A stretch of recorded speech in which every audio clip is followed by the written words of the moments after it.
can't even do your own due diligence and make sure the account that's tweeting about Yannick Ngakoue going to the Ravens is an actual legit count. Once you don't do that, I'm out.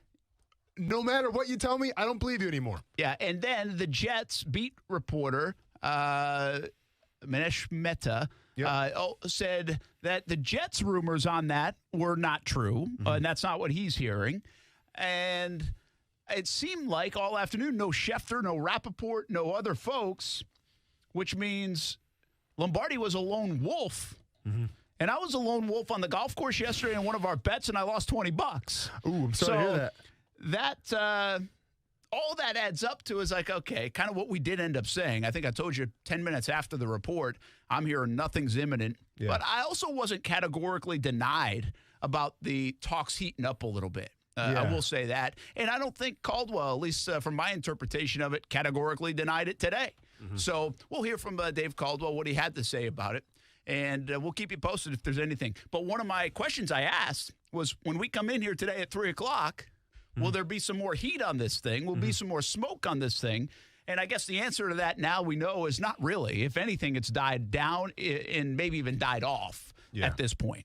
Yeah, I mean, listen, this is the world we live in, though, right? Where if you're trying to make a name for yourself, sometimes you maybe got to throw some stuff at a wall and hope that it sticks. Now, whether Lombardi had sources or whether or not he was just making stuff up, who knows? But once again, and I told you how I feel about Michael Lombardi, when you get gotten on Twitter like that and you quote someone who's not even legitimate, I'm out. So as far as Lombardi's concerned, you're kind of like the boy who cried wolf now. So unless my boys Ian Rappaport, Adam Schefter out there, I'm talking about the big dogs, Brent. I'm talking about the big dogs at the table. Unless they come forward and say something, it's business as usual. But like you mentioned, though, are you a little surprised? And we'll hear Dave Caldwell's comments here in a little bit.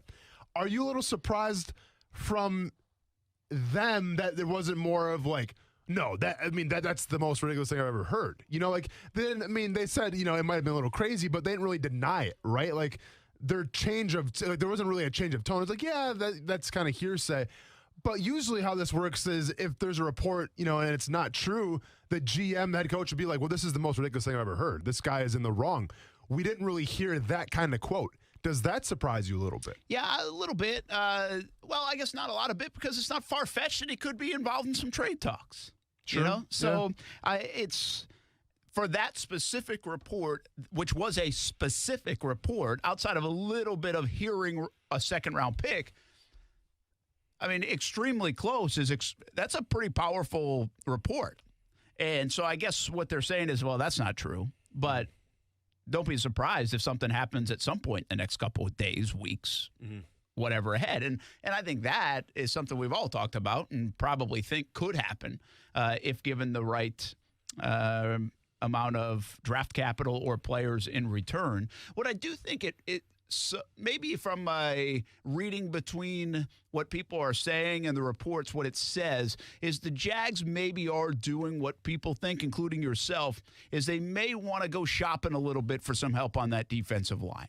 And if they can get a dance partner, they've got a pretty good carrot now in their back pocket to trade away that fits for everybody, which makes everybody happy, but also gives the Jaguars something in return, potentially, with some help on that defensive line at 3 technique or big end. So that's kind of what makes more sense about the timing of it right now, because we also would say if you're not getting enough in return, I mean, I almost lost my mind yesterday. You did. Thinking that it would just be a second-round pick, because that to me would make no sense. One could wonder if Dave Caldwell, GM of the Jacksonville Jaguars, was listening to the show and heard just the disappointment and the curiosity of your voice, Brent, where it's like, listen, Mr. Sunshine and Rainbows, Mr. Positive Thinking wasn't going for that second-round pick. Yeah. He wanted more. Maybe you scared Dave Caldwell out of the second-round trade for Yannick Ngakoue. Probably wouldn't have been the first time it's happened. Well, maybe that's the case. But let's be honest here. Yes, there is a need right now for the Jaguars' defensive line. Anybody can tell you that. The problem with that, though, and once again, we have to address what the goals this year are the Jacksonville Jaguars. We obviously know that Gardner Minshew, is he the guy going forward? To me, that's goal number one. It also should be brought up of how many games you plan on winning. Are you trying to compete for a division title here? Are you trying to go to the playoffs? I mean, yes, every team's going to say, well, of course we're trying to go to the playoffs. But really, are you trying to go to the playoffs this year? Are you trying to win a division title? And obviously keep in mind, too, with Dave Caldwell and Doug Marrone, you're trying to keep your jobs. So there is some need to trade for an interior defensive lineman and a 3 technique. But like we talked about yesterday a little bit, the problem with that is that the value that you can get right now, because you're desperate. And teams can smell teams that are desperate from a mile away. So if you're desperate, teams are going to lowball you, man, because they understand what the game is.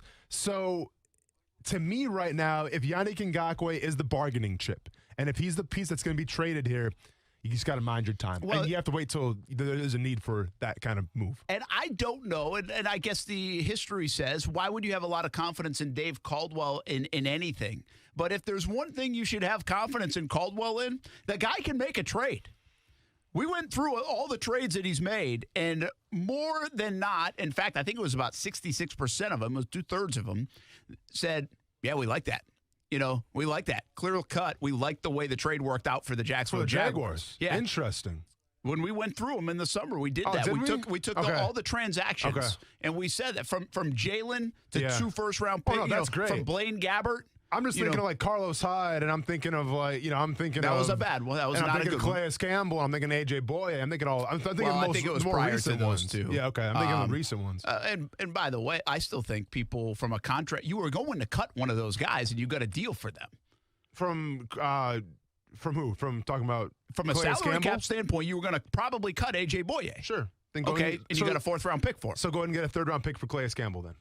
Okay, so you can have your bad. You're missing the point. My point is Dave Caldwell's pulled off some pretty good trades. Well, no, listen, you pull off trades, that's fine. Now, did you get the right value in return? That's on you. Of course you can trade anybody. I can trade Calais Campbell for a 5th-round pick or a 6th-round pick, but of course. My point, though, is what value are you getting back in return for those guys? Yeah, absolutely. Yeah. I'm just telling you, we did this exhibition a few months back, and we went through it, and there were way more positive than negative. I think it was like 18 of them, and 12 of them were like, we like that. We think that worked out good. There were a few of them, and there were a few of them kind of like a wash, is how I remember it. Okay. I don't have the exact scoreboard. But the guy's, he's done a pretty good job on trades. I don't think he's going to get snookered on the trade, is my point. Yeah. Now, do you want Dave Caldwell picking your top 5 pick? Well, I think that's debatable. I think that's been debatable. But I think if you're going to wheel and deal a little bit, I don't think he's just going to give Jan away. Now, people will say he gave Calais Campbell away. I mean, I don't know. His history doesn't say he's just giving guys away. There was a $15 million contract attached to that as well. And by the way, Foles would be another one that would be on the plus side in this offseason of being able to get done. I didn't think they would be able to get that done, and they were able to get it done.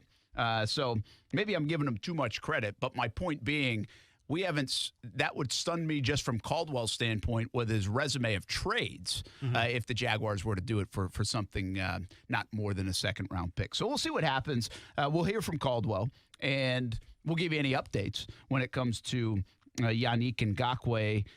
But for now, he's a Jacksonville Jaguar, and the situation remains the same. He hasn't signed that tag. He's got a new agent. And will he play or won't he play for the Jacksonville Jaguars is still up in the air as we are a few weeks away from the start of the season. Josh Oliver out for the year. We were a little confused on that, to be honest. Josh Oliver, broken foot, says to me, now the surgery raised a flag. I remember talking about it earlier in the week. When he's surgery, that might be a little bit bigger than just someone breaks a foot. Like if I go break a foot, I could probably run on it in 2 months. Sure. Right? Yeah. I mean, that's not... No. That's me, but I mean, I think an athlete could do that too, depending on where the break is. Well, once you need surgery, it raises a red flag. They obviously, this is a big enough break or a big enough issue from a rehab standpoint that they put him on injured reserve. They can't get him back off injured reserve. See, I thought they could have. That's where the confusion was. And to get him back off injured reserve, you have to wait until September 6th to put him there. Okay. The 53-man roster has to be already settled. Sure. To put a guy on injured reserve. So if they wanted to do that with the hopes of bringing him back, they would have had to keep him on this active roster right now until after September 6th. But couldn't you just keep him on the roster and put him on the PUP list or something or not? Or is that's what I'm saying. They could, if they thought they could get him back in, say, November. But he's not coming back. But it's obvious that they don't think they can get him back. Fair enough. Well, and listen, a broken foot's a tricky thing, right? Because like you said, I mean, you could realistically probably come back after 6, maybe 7 weeks and you're going to be fine. But keep in mind what Josh Oliver does, all right? He's dependent on, number one, run blocking, where you need a lot of good footwork for that. And obviously when you're a receiver and you make your money on running routes and getting in out of your breaks, well, no pun intended, but when you have that with your ankle, it's going to be trouble, right? So I would much rather have Josh Oliver come back 100%. Now, keep in mind, I think we had this problem last year, though, right, where he was out for a little bit. He comes back. Did he finish the season, or did he get hurt again? No, he got hurt again. Well, he came back and played, but then he got hurt again. Okay. Must have been. Sure. Yeah. Okay. He hardly played. Correct. That's correct. Yeah. So, I mean, better safe than sorry, I guess, but Josh Oliver's a guy you obviously want to see in the field. Yeah. Well, we're going to ask this. This is one of the topics today, and we're going to have to dig pretty deep. But do you recall a guy getting hurt 2 years in, first 2 years of his career, and coming back and having a very productive career? Is this a major red flag? See, I'm not going with the fans go, and some of the tweets on Josh Oliver, it almost like makes me mad a little bit about a guy gets hurt, and here we go, we're going to label the guy. It's like, he didn't, it's not like he was like, it's not like he broke his foot on purpose. Let's just say that. I was going to use a different analogy, and it probably wouldn't have been very good. So, but the angst of people when it's football people get hurt. That happens. And Josh Oliver now has gotten hurt, and I call it bad luck more than anything for 2 years in a row. Can he bounce back from it? The mental side of that, what you miss from being on the field, the connection with teammates. I mean, listen, there are a lot of folks that talk about being out for just 6 weeks or 8 weeks is so mentally challenging as a player. Well, now you're going on 2 years, the first 2 years of his career, for what they think is a talented guy. Can he bounce back? I don't even know if we have any illustrations of guys being out for the first 2 years and bouncing back the way they hope he will bounce back and be productive in years 3, 4, and hopefully beyond. So we'll get into that a little bit. Lane Kiffin says, hey, why not transfer? Big 10, Pac-12, NCAA, and the conferences are not allowing that. So we'll get into that topic. Should they be allowed to transfer?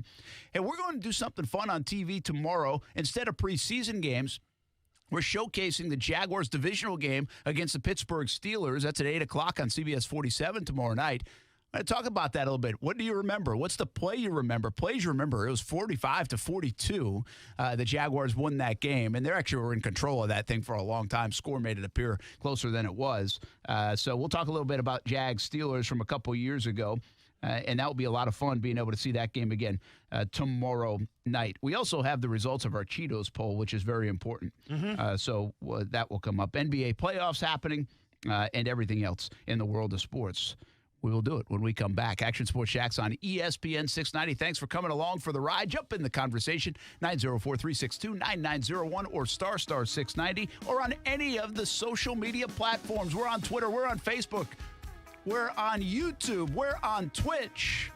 We're in your car, at your home. Ask Alexa. We are everywhere on Action Sports Jax on ESPN 690.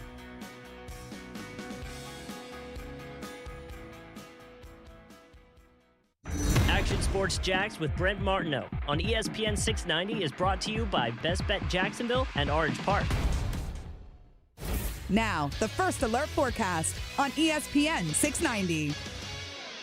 Mostly cloudy with scattered midday storms Thursday, highs near 90, but keep that umbrella close by. An isolated lingering shower tonight, otherwise partly cloudy and muggy with lows in the 70s. From the Action News Jax First Alert Weather Center, I'm meteorologist Corey Sema. The Weather Center is brought to you by Beards Diamonds, where for a limited time, you can get 5 years, 0 interest financing.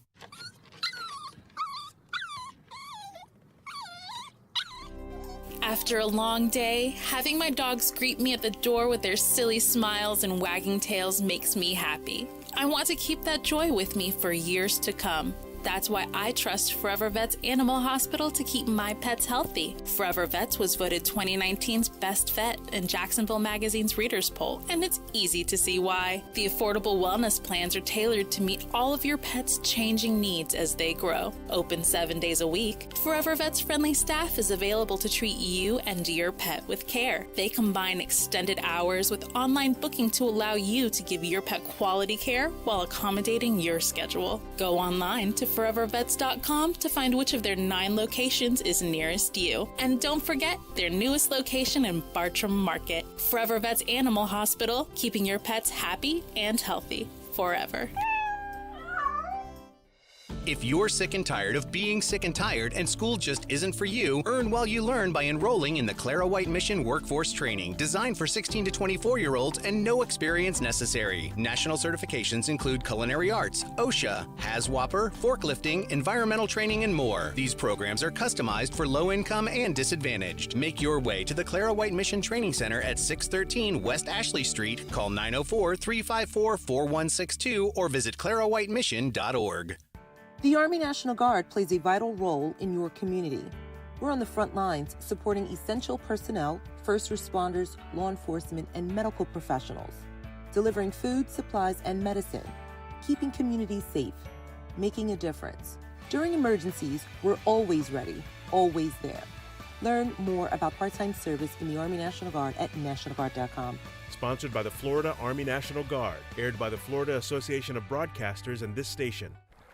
Been feeling a little cooped up lately? Well, you should buy a boat. Want to get away from people for a while? You should buy a boat. Been dying to get back on the water? You should buy a boat. Want to finance up to 100% of a new boat and get 60 days of no payments? Then you should buy a boat with the help of One-to-One Financial, Jacksonville's hometown credit union. Apply online at 121fcu.org. That website again is 121fcu.org. Federally insured by NCUA. Isn't it time you bought a boat? Did you know that you have the power to positively impact a local child's life? It's as easy as donating to Daniel, Florida's oldest child service agency. Daniel provides counseling to abused children. Daniel helps homeless teens find shelter and learn to live independently. Daniel connects kids with foster families and strengthens at-risk families so they can stay together. They've done all this and more for 135 years. Please become a part of improving the lives of local children and families by donating at danielkids.org today. You ready for some good news? No, make that great news. You know that new Toyota you've been wanting? It's as good as yours thanks to the huge savings going on now at Arlington Toyota. Every new Toyota Arlington's got is on sale. In fact, you can get 0% for 60 months on 10 new Toyota models. That's 0% for 60 months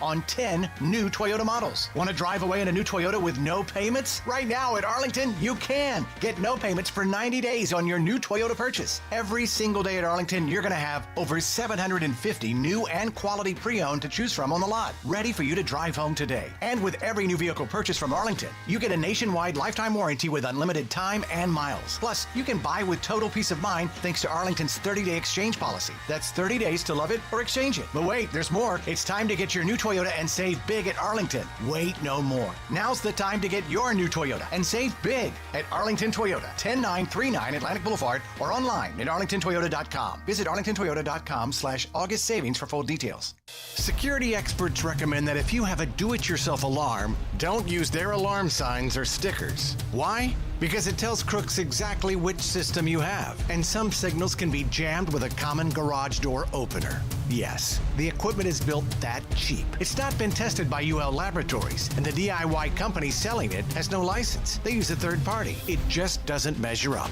That's why thousands of business owners and families trust SafeTouch Security. All SafeTouch systems are custom designed for each installation and installed by state-certified technicians and are covered by a lifetime warranty. The SafeTouch two-way communicator provides the fastest possible response time with an 8-second average. All monitoring is done from the SafeTouch 24-hour monitoring center, giving you peace of mind for you and your family. SafeTouch Security has been protecting you and your family like no one else for 35 years. Go to safetouch.com today for a free home consultation. State license number EF0000233.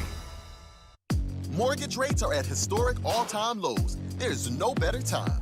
Duval! Purchase your first home or refinance with Crossview Mortgage. At Crossview, they have a proven track record with VA loans and helping people even when the big banks can't. Get pre-qualified. Do your application by phone in minutes. Let them help you save thousands. Call Crossview Mortgage, 325-9008. That's 325-9008. CrossviewMortgage.com. NMLS number 13779291. Come to the grand opening of Q Delicia, the best Mexican-American sports bar in town. Enjoy ice-cold beer, $10 sangria pitchers, along with the best quesadillas and fajitas in town while watching the game. If you can't go, at least you can watch. But don't be surprised if you hear, "Goal!" You can watch football, NFL, NBA, MLB, boxing, UFC, and more on multiple HD TVs. Visit Q Delicia for the grand opening on 3980 Southside Boulevard today. Q Delicia, the Mexican-American sports bar you never knew you needed. Call 904-253-3477. WFOX Fox 30 has been removed from the service of Dish Network after the satellite provider refused to agree to a fair deal for a new retransmission consent agreement with Cox Media Group. If you're affected by this decision to deprive you of important local news and programming during these critical times, make your voice heard. Call Dish today at 1-800-333-3474. That's 1-800-333-3474 and demand that they put Fox 30 back on Dish. I'm Thea Jeffers, owner of Breezy Jazz Club and T-Works Interior Decorating.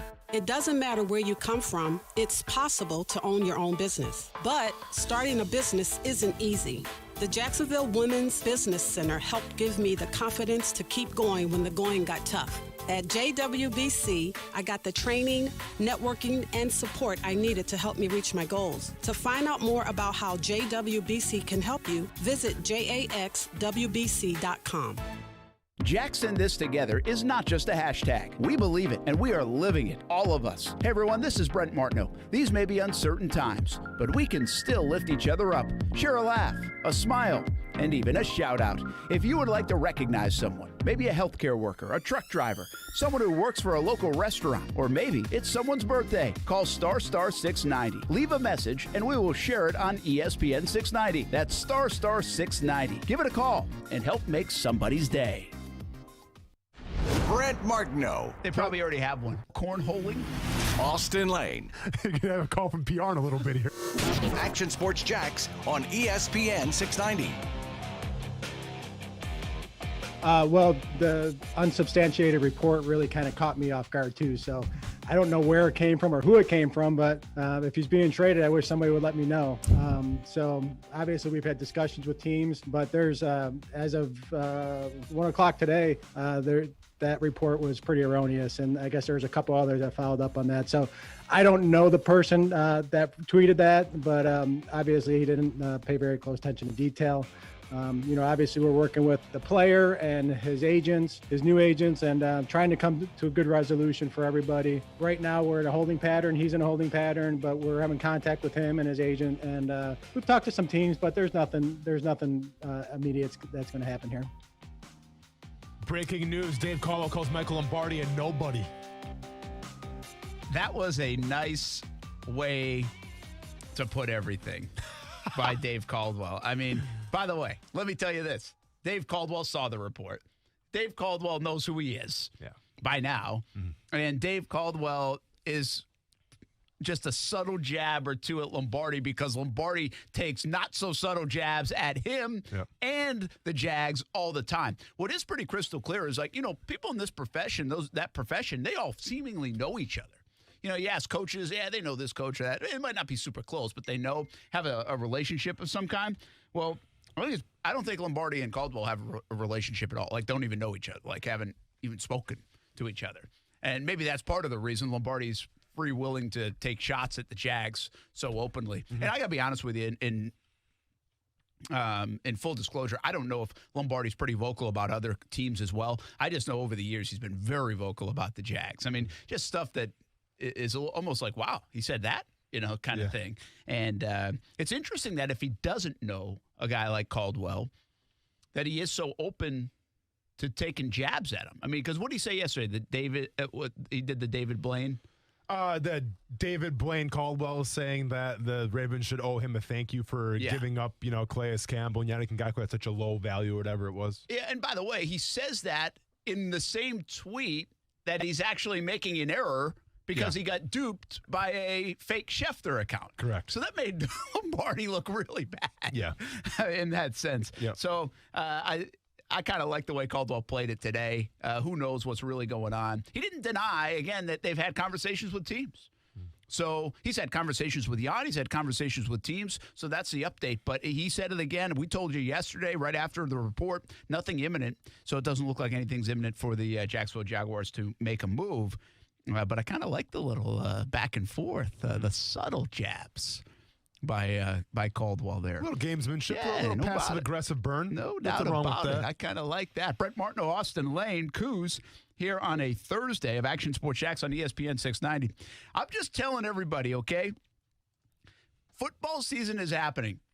I just told Marcel and Stewart down in the sports office, I am not in football shape. And what I mean by that is not going to run sprints or a pass or play quarterback or whatever. I am not in like our TV radio football shape. We have a show launching tonight, Jaguars All Access 2020.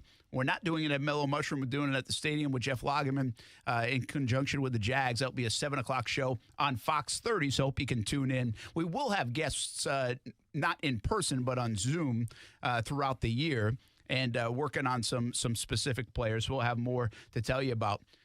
But the amount of meetings I had today and calls this week and getting ready for the launching of shows, which is usually graphics and sponsorships and all that stuff. It gets a little busy, but I wasn't ready for this. The pandemic, the delay in the schedule and all this, like we usually handle this stuff about 3 weeks ago, and we're kind of rocking and rolling by now. Hit me pretty big, Marcel. I'm not in that kind of shape. I'm just not in that kind of mental conditioning. I'm going to go to bed early tonight, most likely, or fall asleep before 1st and 10 training camp at 11:15. That might even happen. Marcel just lives down the road, so I might have to call in a reliever. There we go. Marcel Robinson, what's up? Life comes at you fast. Yeah, life comes at you fast. You're still playing teacher at home. Yeah, well, I guess technically for me, my teaching doesn't start until Monday. Her mom's got the first couple shifts.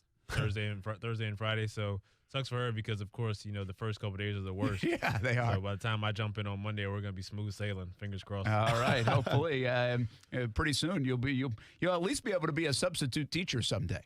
I would like that. As long as the check cashes, we can have some conversation. Put it on the resume, man. Nothing wrong with that. Hey, let me tell you this. I don't think it's a very big check. Private school substitute teacher? Do they have those? I don't know, but I don't think a substitute teacher. You can let me know if it's different, but I don't think it's a very big check. I don't know, man. I'm sure those bowl teachers got Escalades and Hummers are driving around in, man. We'll see, though. Maybe all teachers should, especially after this. They absolutely should, Brett. There we go. They absolutely should. First day of school for Ronan. First day of school, man. Looking good. Looking great. It was a rough one. Was it? Hit me a little harder than I thought it was going to hit me. Now, I didn't cry. Didn't cry. I stayed strong. Had to stay strong for the family. Right? But it's funny, though, because, I imagine, I could take him to his classroom, introduce him to teach, but we can't even take him inside, right? Because, obviously, COVID-19. So, literally, I had to drop him off like he's at San Quentin or something and be like, "Here, all right, buddy, here we go. Here's the warden. Go get him."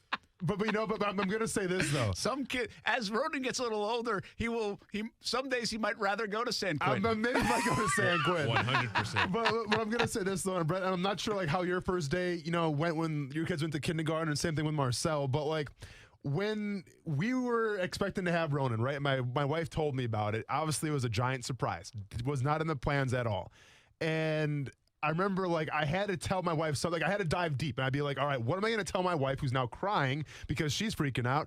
I'm freaking out because I was playing Call of Duty, and now I'm having this life thing dropped on me. So, I had to think of something to say to her to calm her down, number one, and make me sound like, the dude, number two. And what I told her was, listen, this is a blessing in disguise because this is the ultimate best friend group project, right? This is the thing that we can do together and we can have our influence on it, and it's going to be a fun, amazing thing. And you know what? For 5 years, it has been. But as I found myself walking my son to school today, with my wife and his mom, I couldn't help but think it was like an episode of Chopped. Right? Where you're creating all this stuff, right? And you hope it works out and everything, and you add your own kind of flair to it, and then you present it to the people Well, today was like the day I present my stuff to the judges, right? Because now he's going out in the real world. He's going out to socialize with classmates. He's going out there to socialize with teachers, and he's in it now. So like today was like my moment on Chopped, where it was like, I hope they like it. Like I hope this doesn't. Should I have gone to the ice cream machine? Should I not have gone to the ice cream machine? You know, like I'm playing all these things in my head while I'm walking him off, and then as I kind of drop him off, I see him go up to a friend and kind of like say, "Hey, what's up? I like your backpack." And then we're good to go. I'm like, you know what? I just won. This is what we're talking about. They didn't spit him back out at you. Didn't spit him back out. He was not chopped. I was not chopped. It was a good day So today. is he done for the day? Yep. So he just got home a little while ago. Yep. Have you talked to him yet? Haven't talked to him yet, but well, we need a break here soon so you can talk to him. Well, my wife sent me some artwork that he drew. So nice. Yeah. Yeah, check that out. It says it's first day jitters, and he drew a giant sunshine, and he's happy. So Sunshine and Rainbows Club. No Ronan's first day in. jitters for him. Yeah, we're good, man. Seriously, I was talking to Leslie down at our assignment desk, Leslie Corsi, and she sent her kid to school for the first day. Yeah. And it didn't hit me until that, like you guys. It's like, oh, man, that must be tough first day because you don't kick a win. Sometimes haven't met the teacher yet. Yeah. All those things. Haven't seen the layout of the school. That's kind of almost a fun part of it, but also almost like a soothing, comfortable part of it. For sure. And that's a little difficult. I think we might even have a story on that coming up tonight on CBS 47 and Fox 30. But I said that to her. I was like, that would be a good story. They were already on it. I guess they don't need me. But it is. I mean, that's an interesting story, you know, and that would be a different deal for everyone. Again, it's different anyway. Sending your kids probably to school, it's kind of always an emotional day either way. But that first time you're getting your kid to school like you and Leslie, who I was just talking about, that's a little more difficult. So I feel for you. I feel for you. We'll get to you to cry before the end of the show. But we should just have Ronan call in. Yeah, let him call in. See how the first day of school was. I will say this, though. So my wife obviously bawled. But I kind of had a dilemma, though, right? Because at my wedding, I didn't cry. So I kind of told myself a little bit like, well, can I really afford to cry here and then not have cried at my wedding? Like, is that something that your wife could call you out on? Like, well, what's up? Was that wedding day special? So no to both of them. So taking notes. If I don't cry at the wedding, don't cry at anything else. You're screwed for the rest of your life. Pretty much. So I would cry at the wedding. Cry at the wedding. Kuz can cry at the engagement photos, the way this is going for him. So don't worry about it, man. Don't worry about it. Anyway, we bring Marcel Robinson in because I was busy with a bunch of meetings again, and he was out at practice. And the Jags look like they're headed to the Super Bowl. What Super Bowl are we on? 54? 55? What are we on? 54? No. What was last year? 55. We're going to be on 55? Yeah. I should know that. But I didn't even think we were going to get to the first. I didn't even think we were going to get to the first regular season game. So forget about the Super Bowl. It's not on my mind. That's far away. That's a ways away, so man. Super Bowl 55, Jags going after today's practice. Yeah, we're going to the bowl. Book the tickets. Let's get it, man. Corona or not, we're going to be in Tampa. Absolutely. So, I mean, what I kept seeing these reports. It's like, why did it look so good? The offense looked good. People love when the offense looks good. Yeah, I mean, you know how it is. Offense, when everything's clicking on offense, everything's sexy and it makes, boosts up the optimism in terms of how the season's going to go. But at the end of the day, it's sort of one of those things where, like, I try not to come off as a pessimist, but at the end of the day, they're just playing in uppers. They got shoulder pads and helmets on, and it's still. I mean, it's an intense practice, but it's still a friendly practice. They're just thuds. No one's hitting or anything like that. But at the same time, it is much better than the alternative. Like, the last thing you would want to see is Colin Johnson going out there dropping balls or Laviska Shenault running the wrong routes or anything like that. So they look how you want them to look, which is, the comforting part. And it just so happens that every wide receiver made a spectacular catch today. Well, and speaking of every single wide receiver, so DJ Chark, I mean, first team unanimous All-Pro this year, we talking or what? Because obviously people talk about him today a lot. I mean, if he can bring that level of intensity he had towards the end of practice, probably. Because, DJ is not typically known for being like a talker. He's very much a soft-spoken kind of, not shy guy, but he just, just goes out and does his thing. But, I've heard that he will talk on the field, but he had a play against, I wish I could remember which corner it was, but he caught a ball in the back of the end zone. It was a great catch, toe tap drag in the back. He gets up, throws the ball Brock, up. I think it was. I think From what I saw on Twitter, It was Brock. Throws the ball in the air, screams out, let's go. And it's like, all right. Competition's heating up. I like it. coming out. So, I mean, in terms of DJ Chark, though, for real, I mean, we talk about last year. To me, he wasn't the featured wide receiver. Like, he ended up being the featured wide receiver because he had made some amazing plays, and as the year progressed, they kept on throwing him the ball. But do you get the sense with Jay Gruden now where it's like DJ Chark is the guy going forward and let's get him the ball any way possible? I mean, it's hard to tell. I mean, a couple practices here, but. I mean, I think you have to. I think, just given, that's just a natural progression of how he would be as a wide receiver. His next step, his next jump is to be, the feature guy, to be a guy in this league.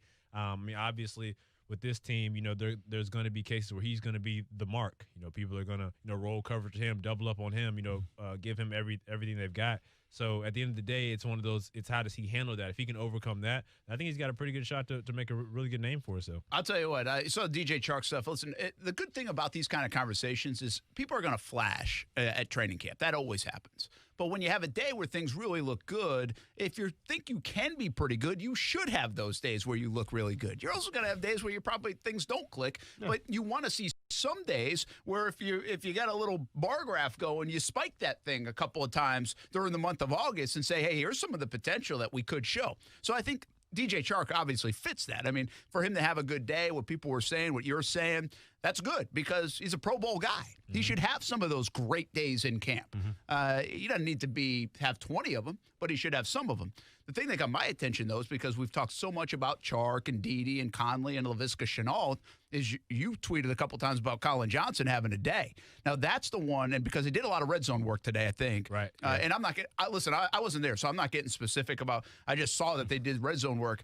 But that's a guy that can be in the red zone a weapon. I don't know what he's going to do between the 20s, but that kind of body, that's what you hope. I mean, if he only has 20 catches this year, that's fine.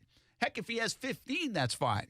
But I want 6 of them to go in the red zone for a first down or a touchdown, right? Yeah. He's honestly, he's the guy that, as much as everyone talks about Laviska Shenault when the draft came about, and of course he's the electric guy, which everyone's excited about, myself included. But when they drafted Colin Johnson, he was the guy I was kind of most excited to see just because of that factor right there. Like they don't have a go up and get it guy. We've got Chark is a jack of all trades, but they don't have a go up and get it guy, which is you're a quarterback's best friend when you're inside the 15. Just throw it up and let him go get it. Mm-hmm. And he had a couple of instances during the red zone period, one of which where he did go up and snatch one down, and then there was one where he kind of came across on a drag route, and it was a highly contested ball, just coming in, and he pulled it in like right by the pylon, which is one of those things where it's like, okay, when you're in the red zone, he's not just a fade guy. He can be a drag, hit him right on the line of scrimmage, and he can bring it in with the contact coming in.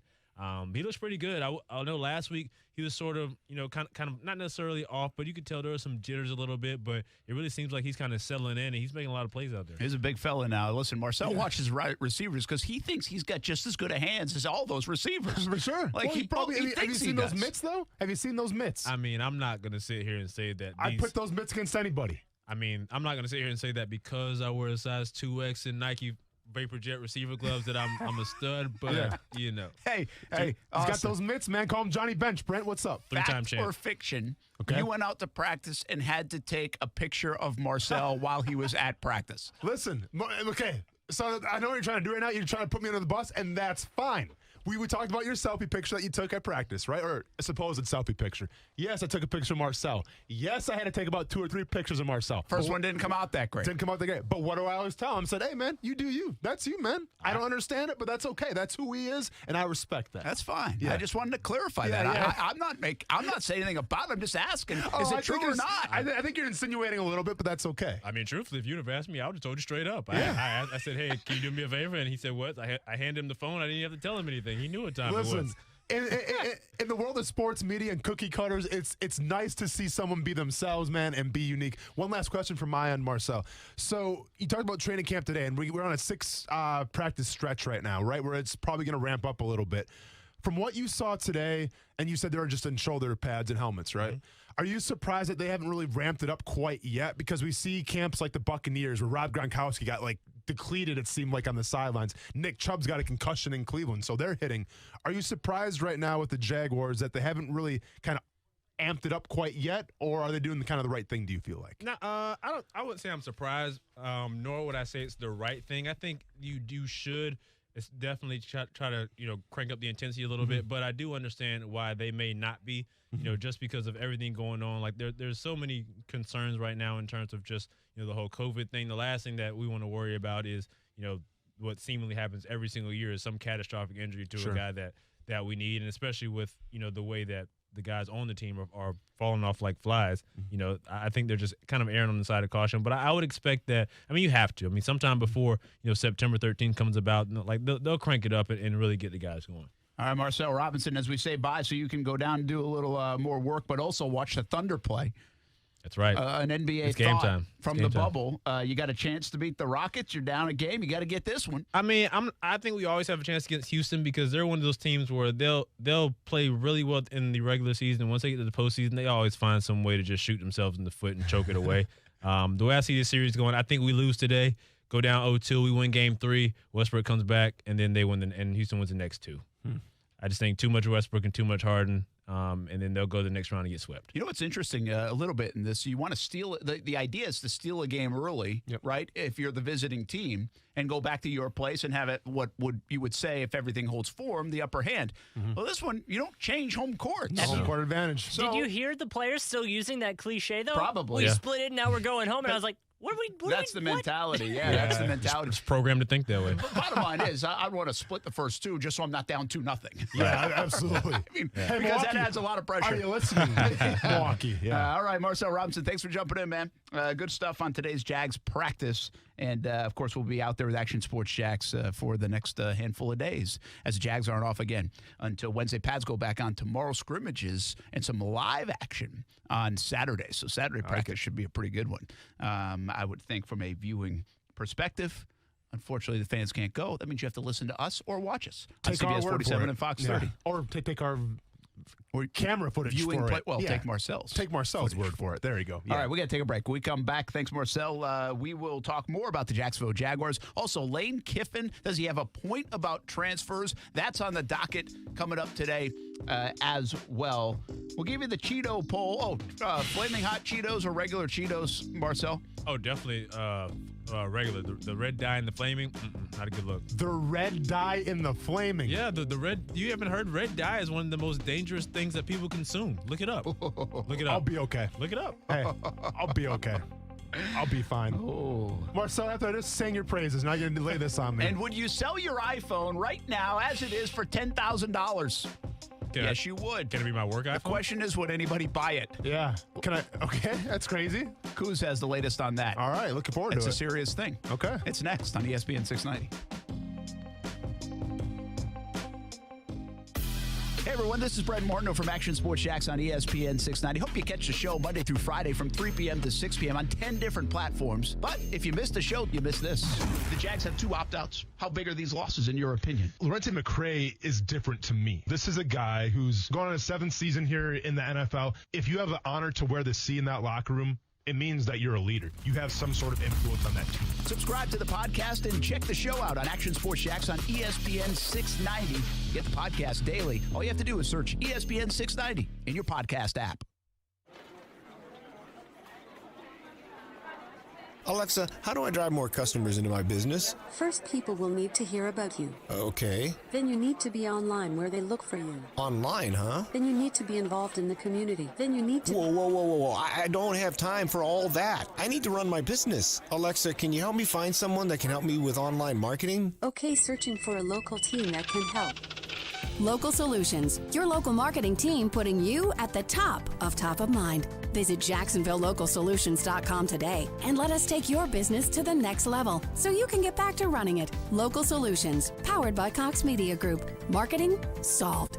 You've been waiting for a new ride, right? Just waiting for the right sale. Well, the time has come because every quality pre-owned car, truck, SUV, and van has been marked way down for you to drive it home today when you buy from Arlington Toyota. You got to check out Arlington with over 750 new and quality pre-owned on the lot every day, just waiting for you to drive home. Domestics, luxury vehicles, imports, and Toyota certified pre-owned. It's all priced low and ready to go at Arlington Toyota. If you're worried about your credit, well, don't be. Because with Arlington's Credit for Everyone program, if your Beacon scores from 450 to 850, Arlington's getting almost everyone approved. And when it comes to total peace of mind, Arlington's got you covered with their 30-day exchange policy. That's 30 days to love it or exchange it. So what are you waiting for? All pre-owned is on sale now at Arlington Toyota, 10939 Atlantic Boulevard, or online at arlingtontoyota.com. Let's take a minute and talk about your health, your good health. We can't take it for granted, and CGC Water would like to help. It's important to have clean, purified water in your home for your good health. CGC offers no contact sales and service appointments, and they've taken all the necessary precautions while in your home. Kinetico systems from CGC Water remove up to 99% of the contaminants. Now that's taking care of your health. This month, get 50% off a K5 reverse osmosis system with the purchase of a Kinetico Premier Softener. No more filling the landfills with plastic from expensive bottled water. Instead, fill up on cleaner, safer water from CGC Water. We love it at our house. You can have it at your house. Get the peace of mind knowing your family is drinking great tasting, purified, safe water. Kinetico features Premier Softeners, non-electric, twin tanks that are super efficient and use less salt. Financing available with approved credit. Call 904-552-1242 or visit cgcwater.com. CGC Water Treatment, your local independent Kinetico dealer, servicing North Florida and Southeast Georgia. Slip and falls can be embarrassing, leaving you in pain and feeling like you've lost control. I'm Glenn Levine from the law offices of Anajar and Levine. After a fall, document the scene by taking photographs. Make sure to get medical attention for any injuries you may have. If you've been injured in a slip and fall, call the law offices of Anajar and Levine at 904-600-4000. That's 904-600-4000 for a free consultation. And take back control of your life. Office in Jacksonville. Hey everybody, this is Brent Martineau from Action Sports Jax on ESPN 690. Hope you catch the show Monday through Friday from 3 p.m. until 6 p.m. But if you can't catch it, or if you want to go back and listen again, check out the Action Sports Jax on ESPN 690 podcast. Just search ESPN 690 in your podcast app.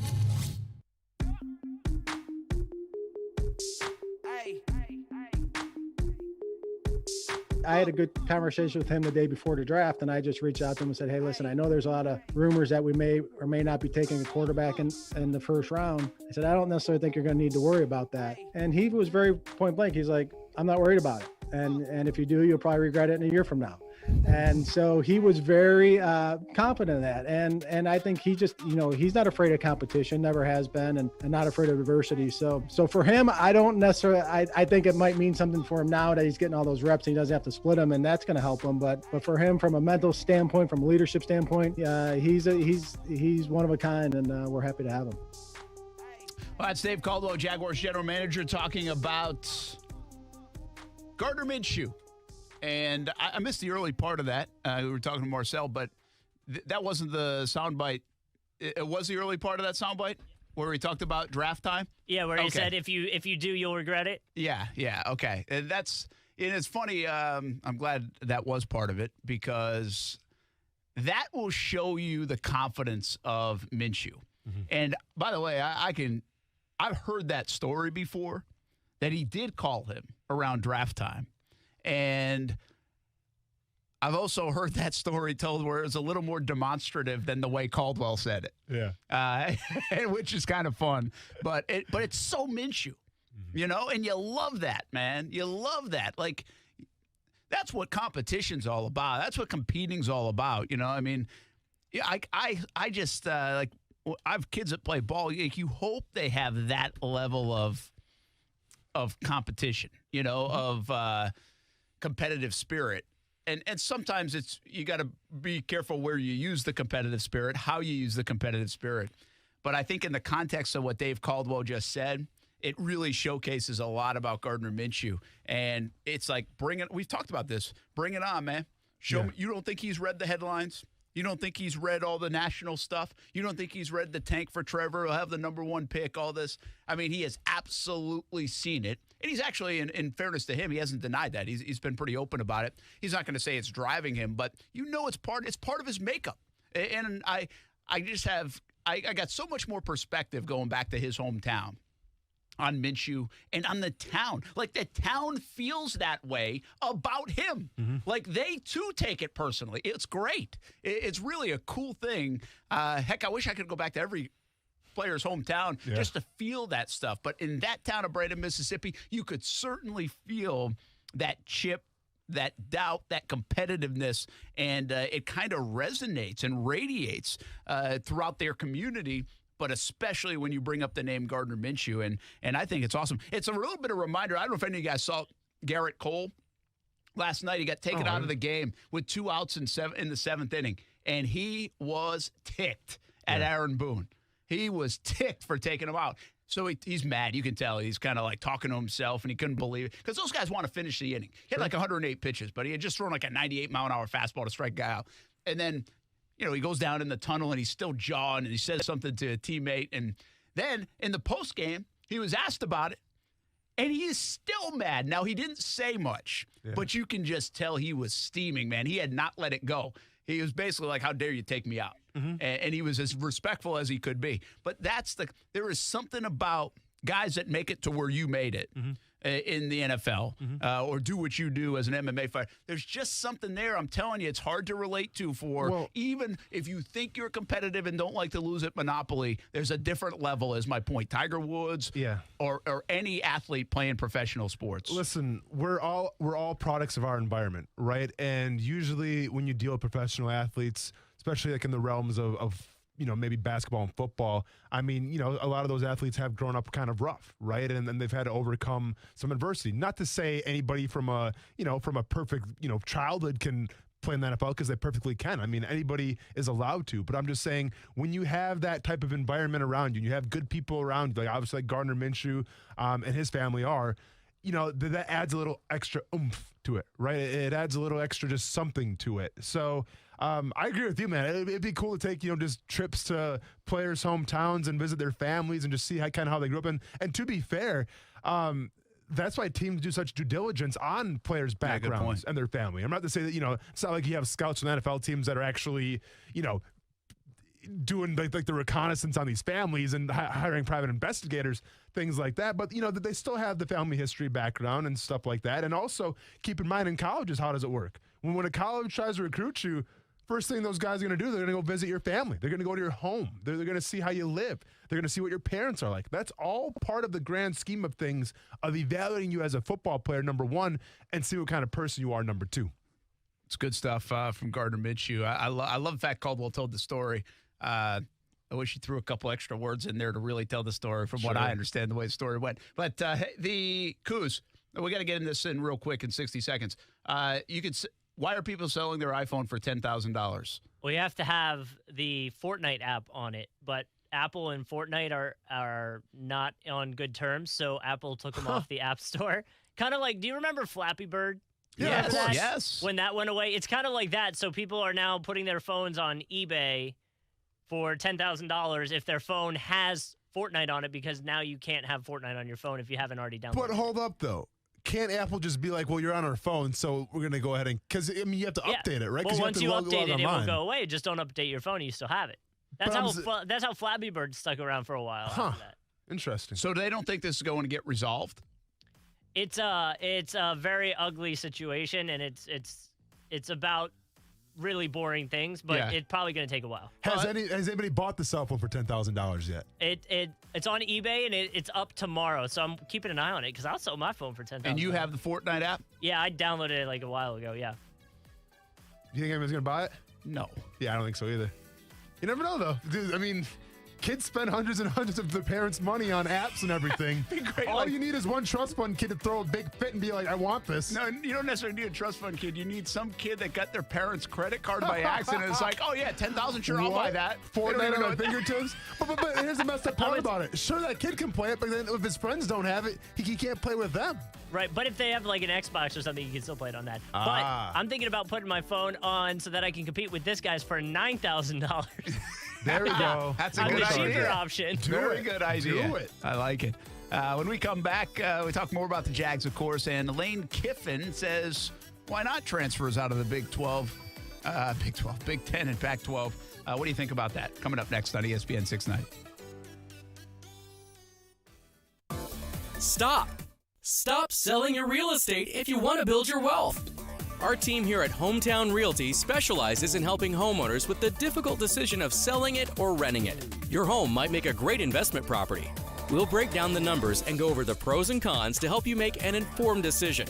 Right now, rents are at an all-time high and mortgages are at an all-time low. So if you have a home valued between $200,000 to $1 million, we invite you to talk to our team today about our sell it or rent it strategy. From securing a new tenant to full background screenings, Hometown Realty offers the most comprehensive sales and management services in the industry. Contact us today for your free Keep It or Sell It market analysis by texting WEALTH to 41404 or at hometownjax.com. Again, that's WEALTH to 41404 or at hometownjax.com.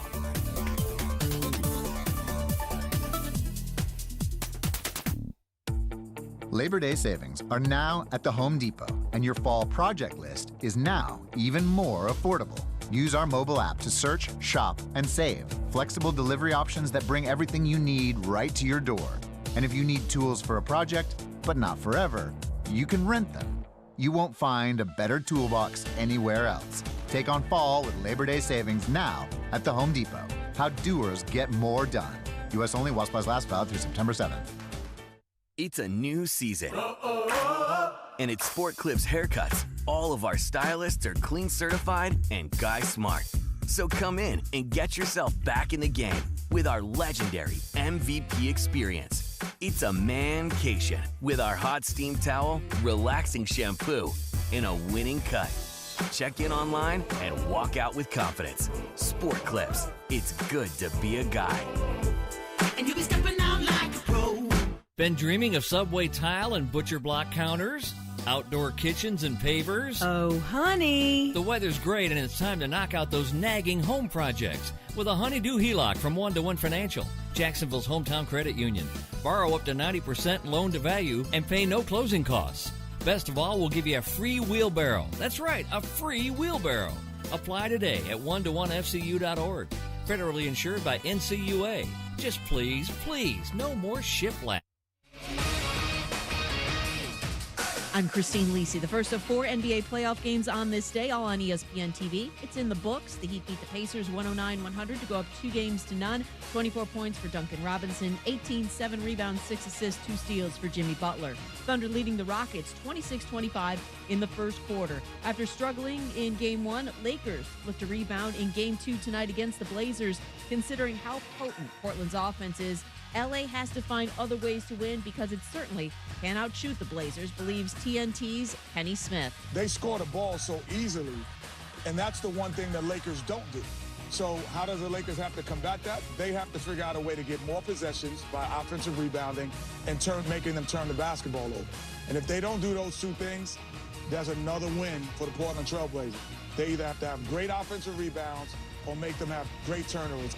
Lakers-Blazers 8 Eastern, ESPN Radio. Reds broadcaster Tom Brenneman suspended from working Cincinnati games after using an anti-gay slur on air. Fox announced he won't be a part of its NFL coverage this season. Brenneman's apologized. The Reds have as well. Just like your skin, the sun's harmful UV rays can be damaging to your vehicle, too. 303 Protectant keeps your vinyl, rubber, and plastic surfaces from fading, cracking, and deteriorating over time. Just spray on and wipe off for the ultimate protection. Visit 303automotive.com for more info. Hey, what's up? It's Austin Lane of Action Sports Jax on ESPN 690. If you didn't catch today's episode, I'm not mad at you, not even disappointed, but check out what you missed. If you only make a baseball game 7 innings, dude, you take away a lot of the history. It's always been the problem, is preserving the record book. The numbers mean something. But you know what? The guy that has the all-time home run record took steroids, everybody thinks. Check out our podcast on all platforms. Just search ESPN 690. Subscribe to our podcast. Thanks. Broadcasting live from the ESPN 690 Anajar and Levine studios. Anajar and Levine Accident Attorneys. Call 904-600-4000. That's 904-600-4000. ESPN 690. Jacksonville's home for ESPN Radio. WOKV Jacksonville. Listen live everywhere you go on ESPN690.com. ESPN 690, a Cox Media Group station. Broadcasting live from the ESPN 690 Anajar and Levine studios. This is Action Sports Jax on ESPN 690 with Brent Martineau and Austin Lane. kids are getting their team, their schools deciding or their conferences deciding to shut down. And so they can't play. And a lot of them got a lot of money on the line for the next level, or they just want to play their last years. And so it's really unfortunate that the NCAA is not allowing them to transfer and be eligible immediately. You know, we're being told that that wouldn't even go into a waiver process. So I feel really bad for those kids. It's not their fault. Well, why can't they come play somewhere? So that don't make any sense to me. That is Lane Kiffin now at Ole Miss, and says bring on the free agency in college football if you're not going to let them play. Does he have a point? Might have a point, but that's a dangerous, slippery slope. And it also shows you there's an underbelly of all this where we've talked about for weeks and weeks when it comes to college football, that what is the motivation? Well, the list is long. The list could be money. The list could be recruiting power. The list could be, heck, political, depending on how you view it. The list is long. I mean, there's a bunch of different ways to go with why the Big Ten, Pac-12, why the ACC, SEC are doing their thing, and Big 12 are playing as opposed to canceling seasons or pushing to the spring. But make no mistake about it, if the ACC, SEC, Big 12 gamble as it stands right now pays off, the Big Ten and Pac-12 are going to suffer on the recruiting trail. What'd you think? Oh, without a doubt. Yeah, absolutely. You know, to answer the question, should players be allowed to transfer and kind of follow Lane Kiffin's opinion? Well, let's be honest. Lane Kiffin played in Ohio State last year. I'm sure he's probably planted some seeds there already. But, hey, remember we played against you guys? You guys played okay. Played okay. You know, let's come over to Ole Miss there, see how we get down a little bit.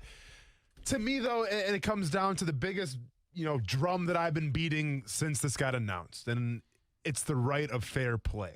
And right now, the way it stands with the Big 12, the SEC, and the ACC still being able to play football, and the Big 10 and the Pac-12, I'm sorry, I said the Pac-12 being out, it's not fair. So listen, when we're talking about possibly these guys' futures being affected by it, when we're talking about, draft stock maybe being affected by it a little bit, when we're talking about players, with the mental gymnastics of, well, should I play? Should I not play and go to the draft? Like, these are real conversations right now happening with a lot of players in the Big Ten and the Pac-12. So with that being said, I would have honestly no problem if a player was to transfer, because we talk about this portal all the time, and we talk about some of these excuses that get thrown around for why a player transfers in a portal. A player can transfer in a portal just because he gets benched or another player outperforms him. How is that real, right? Like, how is that real life? Now, to be fair, I mean, I'm with it, all right? I'm for it. I think if a player has a better shot at playing someplace else, wants to go to the league, then more power to you. But I'm just saying, of all the excuses that are used to go in the portal, the one where, my school shut down its football program until the spring because of COVID-19 while other schools are playing, how is that not justified as a legitimate excuse to enter the portal? Yeah, I mean, it's a great call. You'd like to get, and I actually think Kiffin brings up a good point. He's not just talking about the guys that have a chance to make money. He brings them up, but also those guys that just playing out there last year, man. They've come back to do this. Yeah. Like, they had this in their plans. Maybe they redshirted early. They bought into the system, said it's better off for the team, better off for me too. If I redshirt, I extend to a fifth year. Those are, I mean, listen, I played college baseball at Division II level. I was like, nothing. I walked on. I mean, it was still an awesome experience. Like, I enjoyed it. I mean, I love looking back on that, the people I met, all that stuff. The college athletic experience isn't, especially in football and basketball, are not just for guys that go to the NBA or the NFL. That's what I'm getting at. Everybody, it has always been a mantra of mine. It's like, hey, whether you play Division III or JUCO or whatever, go play ball somewhere. Yeah. If you still love playing ball and enjoy it, it's a different experience. And so for those folks that had one more chance to do that, enjoy that, I know if it was me, if I was still back in school and it was 1999 and they took this year away from me, well, that would then be they took the year away that was my favorite year of baseball in my life. And I didn't even play that much. Yeah. But we won. We had fun. It was a good team. We went to the World Series. I mean, all that stuff. I don't even play a lot. I think I had like 24 at-bats. So that's what you would be taken away potentially. And listen, it's not always the school's fault. This is sometimes a little bit beyond their control.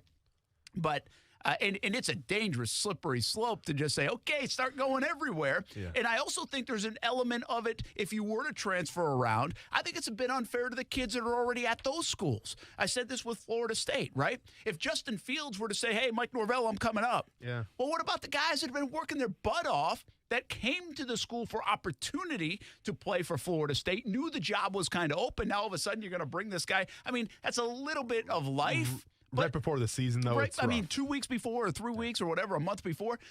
I don't like that aspect of it. I actually think it's from the unfair point of view, I think you say fair play. I think it's a bit unfair for the kids that are already at those programs. And all of a sudden, you're going to bring these superstar guys in potentially and maybe role players, but the superstar guys are going to trump all the work these other kids have put in and take their playing time. That's a good point. That's a little unfair. No, that's a great point. Let me ask you this, Brent. You said that your senior year, it was your favorite season. And I'm sure you guys probably had a lot of hype going into your, from your junior year to your senior year. Obviously, there's probably some expectations like, hey, we're going to be good this year. So that probably made it fun for you. So say that senior year gets squashed. Let's say COVID-19 hits your team and it's like, all right, guys, we're not playing baseball, sorry. And you had the ability to transfer someplace else and play baseball or be in a part of another team. Would you have done it or would you have stayed in Ashland? I probably would not have done it. But I feel like, at least in my own world, and I really feel like looking back now at my collegiate experience and coming out of high school, because my parents didn't really know how a lot of it, they didn't really pay attention to kind of like recruiting and all this kind of stuff. Let's be honest, I'm sure recruiting back then was a lot different than it is now. And because it's different, right? That I was a little naive to all that stuff. It was like, okay, I got a chance to go play, I'm going to play. Like, I'm not on scholarship, I walked on. So I still knew what I wanted to do. I wanted to do this. I put a lot of time in at the radio and TV station and those kind of things too, because I knew that was my path. Yeah. And baseball was kind of this cool supplemental thing. For a lot of folks, it's not like that. Baseball or football or basketball are the primary reason they're there. And the supplemental thing is getting an education. Sure, right? sure, yep. So it's probably not a great question for me because I probably would have said, hey, I just had the best year of my life playing. I hit 342. I'm done. I retired. So going on top. Because I had a pretty good year. I played well my junior That's year, awesome, and that was it. But so I probably wouldn't have gone through all. Like, listen, to that point, this probably actually tells you more of the story. I redshirted my freshman year. I played my sophomore, junior, senior year. I had another year. Okay. I didn't use it. Yeah. Like, I never even really thought about using it. I knew I was going to graduate on time. My job didn't need to go get a master's degree. Sure. So I was getting out of there and going to work. Yeah, you were ready to go follow your passion and your dream. Yeah. Yeah. So I could have stayed there another year and didn't. So I think I'm a bad example in it.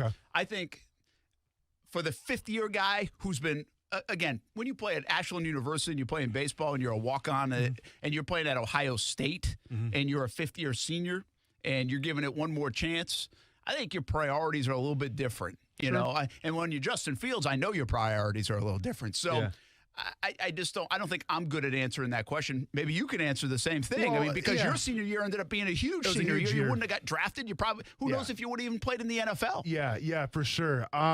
Man, so it would be a hard thing, right? Because you have to understand with these players too. And it's like, it's so easy to transfer out. Okay, maybe you would transfer and go someplace else. But like those relationships that I had at Murray State and like those, those brotherhoods those bonds that I formed, it would be hard just to walk away from them. Like, I'm gonna go play someplace else. Like to me, and I get maybe it's easier these days to transfer and go in the portal and all that stuff. It would have been hard for me, man. It would have been hard just to leave my coaches behind and leave my teammates behind because Murray State gave me the chance. All right, they gave me the opportunity. Nobody else did. So to me, it was reciprocating, saying, you know what, you guys took a chance on me, and I want to see this thing through. Now maybe it's different if you're a 5-star recruit and you're literally getting courted by every single university in the country. Maybe it's a little different there. So maybe I'm the wrong person to ask, but. When we're talking about my career, though, and and I heard inklings that I could be able to go to the NFL. If I didn't play my senior year at Murray State, I would have had to go someplace else. Yeah, you would have probably. If you had already heard him coming out of your junior year, there were some whispers about it. Yeah, and then all of a sudden it gets canceled. I had to go someplace else. I think your coaches. Let's just say, what conference? It was Missouri. It's the Ohio Valley, the OVC. Yeah. So Ohio Valley, just for whatever reason, let's just say it's not the pandemic, but back when you're playing in the Ohio Valley because they have a spread of measles. Yeah. And they have to shut everything down and clean campuses and do all this stuff, but they cancel the season. Yep. They know they're not going to play in the fall. Well, I think your coaches, and while it's a little different situation because that would only affect you guys there or the Ohio Valley Conference. Sure. Not everybody across the country. I think your coaches in your scenario would say, hey, your best – I'm going to advise you. You got a chance to go make the NFL. You got to go try to play somewhere. True. And so, from the Ohio State kids to the Purdue kids to the UCLA kids to Oregon, Washington State. Yeah, Washington State, yeah. I think there are a lot of those kind of players that I would be like, man, you should be able to go play somewhere. This is your future. You've got an opportunity. You should be able to do it if you want to. It's a lot of work. You've got to leave your coaches behind. You've got to leave your friends behind. You've got to leave your academics behind. This place that you probably like because you've been here 3 years or maybe even 4 in this instance. But you should have the opportunity. I don't necessarily disagree with Kiffin there. The problem is when the rule that we're talking about, what Kiffin's talking about, isn't really thinking about, although he mentions them, we're not thinking about those people as much. What we're really thinking about is where's Justin Fields going to play? Where's the guy that's going to be drafted in the second round go? Where are the guys that we know are going to play on Sundays? Win some games, Where are they going to go? And so that's what muddies it up for me. It's not the fifth-year guy hoping that he's got one more chance to put some tape out there and maybe impress some scouts. I think the guys that muddy it up are the superstar guys that are going to go jump to Florida State and take a starting quarterback job, although they've been on campus 6 hours. That's a good point. Yeah. And to me, that doesn't feel right. Now, we might be a little bit different. Again, we're talking, even when you went to school, it's a decade ago now. Yeah. And me, it's 2 decades ago. The world has changed in that regard. But I've thought about this even with my own kids. Because it's really, let's just say, it's really competitive down where we play baseball, right? I've thought about this. I don't know. What if Ty's playing second base? And, my whole thought about high school ball, and I don't even know if I'm off on this, is, listen, you go in your freshman year, you go try to make the team. Your freshman year and part of your sophomore year, at the very least, you're playing JV. Yeah. If by the end of your sophomore year you have a chance to knock on the door of varsity or get called up or something, that's kind of, I think, okay, that's pretty cool. You can try to put yourself in that position. It's an honor. Now, by the time your junior year comes around, you want to be playing. Junior, senior year, you want to be playing because, well, you got 2 years to play. That might be it. Or you might be able to put some good things together if you want to try to play at the next level. So that's kind of how I view high school ball. That's how it was for me playing football in high school. Me too. And by the way, I'm not sure I'm viewing that right. Like maybe I should be saying, be ready to play your freshman year on varsity. Listen, there's always going to be the outliers out there, right? But I think that's usually how it goes, Brent. Your junior and senior year, you're playing varsity. But so in thinking that, I've also asked myself this question and said, all right, let's say you get to that end of that sophomore year, and all of a sudden there's a class of freshmen that has some studs coming up in that middle infield.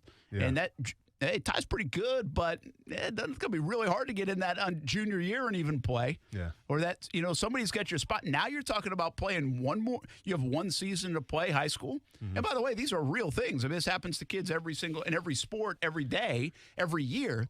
So I've even asked myself the question, like, okay, so would you really think about, like, going to a different school and getting maybe a smaller school and going to play because there's more opportunity? The program's not maybe as strong. There's a better fit to get playing time. And I'm telling you, maybe it's just kind of because you feel a little loyalty, and some people feel more of it than others, kind of to your point. Yeah.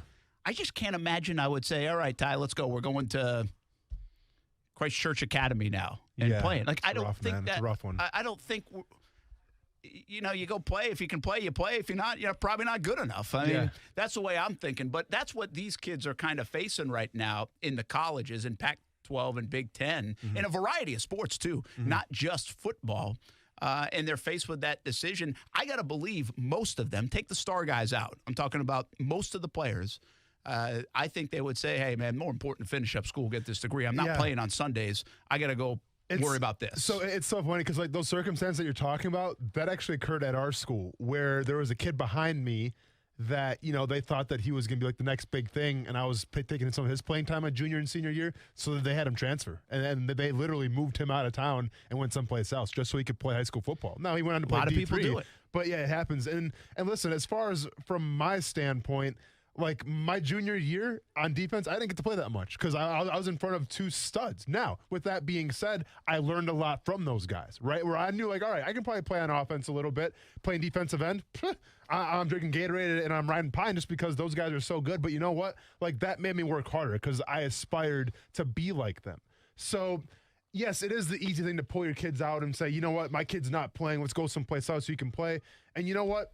Good on you if you want to do that. That's fine. But guess what? That's not real life. Okay. Like, to me, you can learn something from it and try to get better and work hard at it. And you know what? Even if you come up a little short, at least you busted your, you know what, to get there. And that's kind of what I did. And you know what? It worked out for me. I get it's not going to work out for everybody, but there's great life lessons in those moments. There is. And by the way, the right move sometimes is to go somewhere else. It just, I think it would all depend on the kid, right? Mm-hmm. It's like, how much does the kid want to feel? But I think sometimes we get wrapped up from a parental point of view. That's the only way I can look at it right now. I'm just telling you, given the situation that Lane Kiffin's talking about, even if Brent Martineau is playing football at Ohio State. Yeah. Because I know, like, it's been fun ride. I'm good enough to play at Ohio State. That's pretty cool. It's been fun being a part of the team. Hopefully I'm a little role player. Hopefully I have some good moments. Sure. But I really don't think – I know I'm not playing on Sundays. I doubt I'm transferring. You know? Yeah. I just don't. But there is that percentage that's you. Yeah. That says, hey, man, if you have a big year, you got a chance. Well, you tell me that, then I might be looking. My priorities change. So it's a very situational thing. I hear Lane Kiffin. I think it's a good question. I also just think it creates such a mess, which, by the way, is what college sports are right now. College sports are an absolute mess right now because you basically have 2 different things going on in sports, in football, and you're creating these major log jams in college sports because people are able to get their years back, which, by the way, they should. It's just it's a crazy time, but it's going to really hurt some, I would think, even sophomores, but maybe juniors and seniors in high school of trying to play at some of these next levels because scholarships and roster spots just won't be there. True. And you know what? Listen, I love this conversation that we're having right now. And the only thing that befuddles me a little bit and frustrates me is, like, I love to speak in execs. So, you know, I love to have a solution. Like, hey, do this and we're good to go. Like, this is the answer to it. Unfortunately, like a lot of things in this world right now and a lot of things with this COVID-19 environment, there is no perfect solution. You know, there is no perfect answer. There's pros and cons to each side. And no matter what you do, someone's going to be pretty bummed at the end of the day. And it is what it is. It really is. And it sounds so dramatic to liken it to some things of yesteryear. Yeah. But, like, you know, when your parents would tell you the stories, they walked uphill both ways in the snow, you know, those kind of stories. The bottom line is there's a good chance your parents or grandparents had to do some things that you don't even sniff having to do anymore, right? I mean, it's a different world. Yeah. And some things based on whether it was economy, wars, whatever it was, our generation, maybe previous generation, and definitely this next generation hasn't had to deal with yet. Sure. Well, this is one of those times they have to deal with some stuff, stuff that stinks, stuff that's out of their control. And it in the long run, it's not war, you know, but it's still not ideal. And we're living in one of those times where you just say, man, I'm sorry for you. It stinks for you.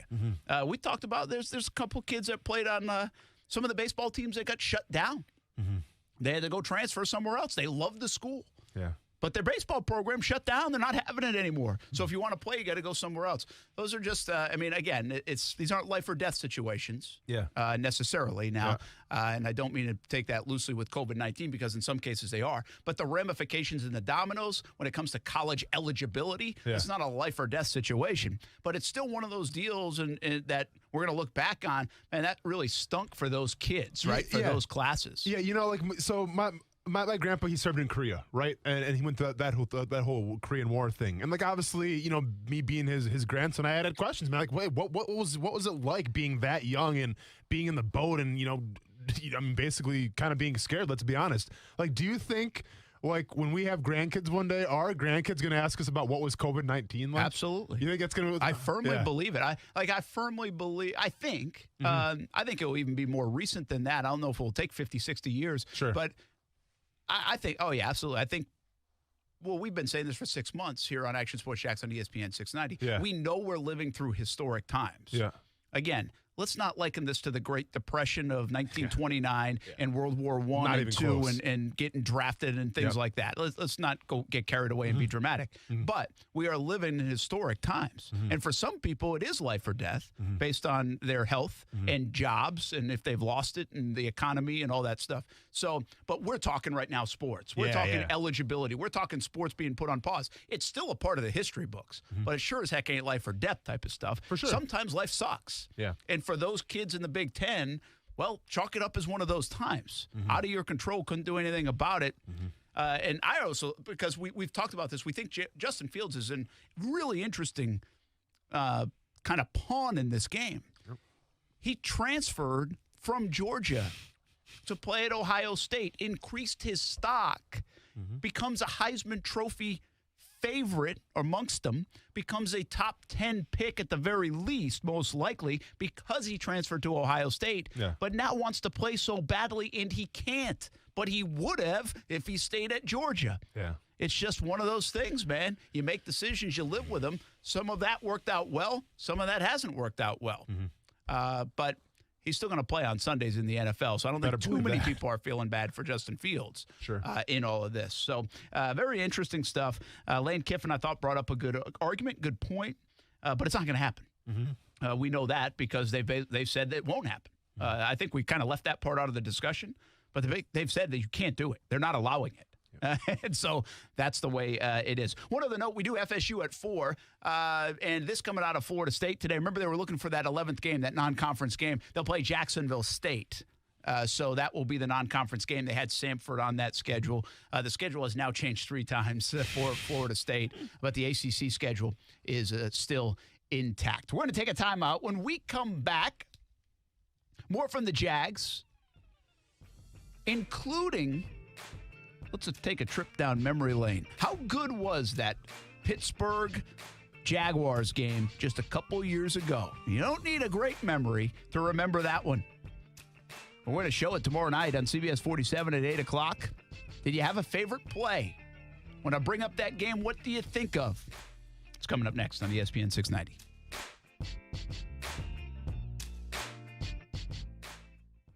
Action Sports Jax with Brent Martineau on ESPN 690 is brought to you by Best Bet Jacksonville and Orange Park. Now, the first alert forecast on ESPN 690. Afternoon storms once again on Thursday, mostly cloudy, high 89 degrees. A lingering shower tonight, otherwise partly cloudy with lows in the 70s. And then partly sunny on Friday with more midday storms, so keep that umbrella close by. From the Action News Jax First Alert Weather Center, I'm meteorologist Corey Sima.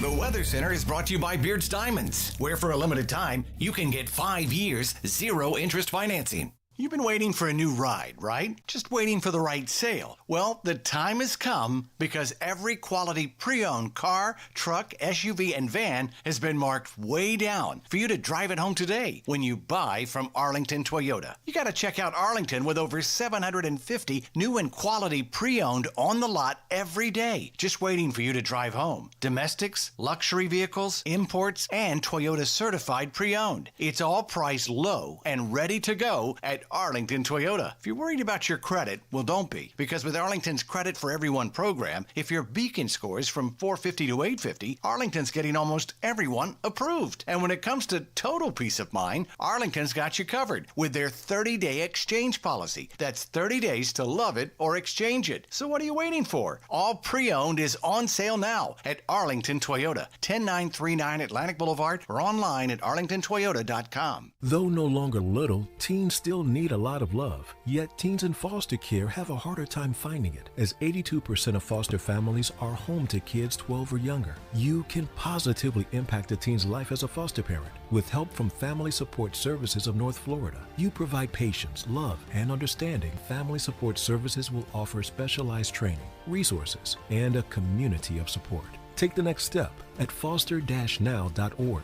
That's foster-now.org. This following message is brought to you by the Florida Division of Emergency Management, the Florida Association of Broadcasters, and its radio station. This is Max Mayfield, former director of the National Hurricane Center. This hurricane season, you need to update your family preparedness plan so it includes COVID-19 preparations. So when a storm threatens, be ready to prepare your home and have your family hurricane kit ready. It includes supplies for your pets and enough COVID-19 sanitizers, disinfectant wipes, and masks. Know your zone, know your home. For more information, go to floridastorms.org.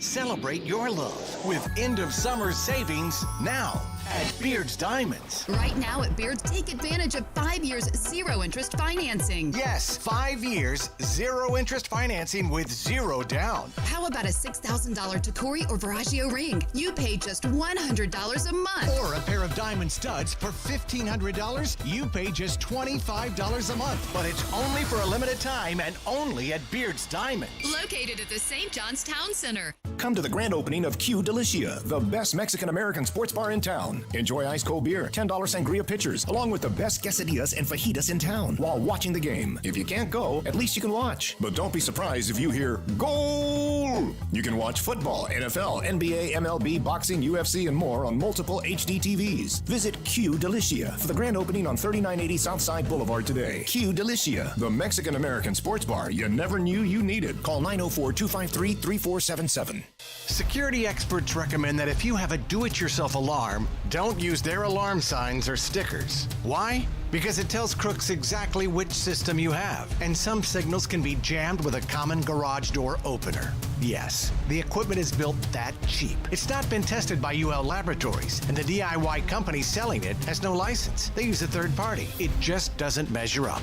That's why thousands of business owners and families trust SafeTouch Security. All SafeTouch systems are custom designed for each installation and installed by state-certified technicians and are covered by a lifetime warranty. The SafeTouch two-way communicator provides the fastest possible response time with an 8-second average. All monitoring is done from the SafeTouch 24-hour monitoring center, giving you peace of mind for you and your family. SafeTouch Security has been protecting you and your family like no one else for 35 years. Go to safetouch.com today for a free home consultation. State license number EF0000233. I call them 3 shirt days. That's when the summer heat in Jacksonville just sizzles. It's relentless, and you want to be prepared for it. Bold City Heating and Air will help you do that. Nothing worse than sweating in your own home and wondering, hey, what happened to the AC? We've been there before. Your air conditioning unit needs to be ready for the heat. It might need to get serviced. The hot weather is here, and Bold City Heating and Air is here for you, just like they have been for my family the last couple of years. Right now, it's $25 off an annual maintenance. Bold City will thoroughly service, clean, and test your system to ensure it is working efficiently. Then you'll be comfortable this summer, all summer. After the $25 off, it's just $70. Book your maintenance service now and save. Save now, beat the heat. Visit boldcityac.com or call 904-379-1648 to schedule.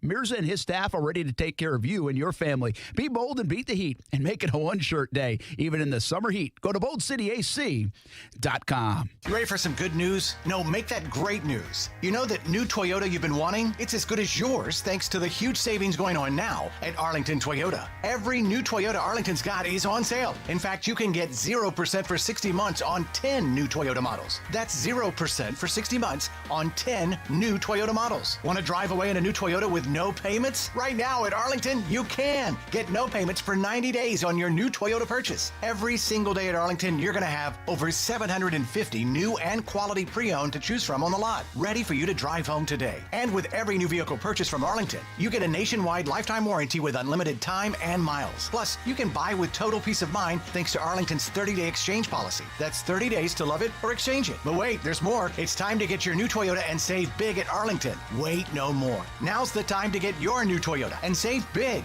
at Arlington Toyota, 10939 Atlantic Boulevard, or online at arlingtontoyota.com. Visit arlingtontoyota.com/August savings for full details.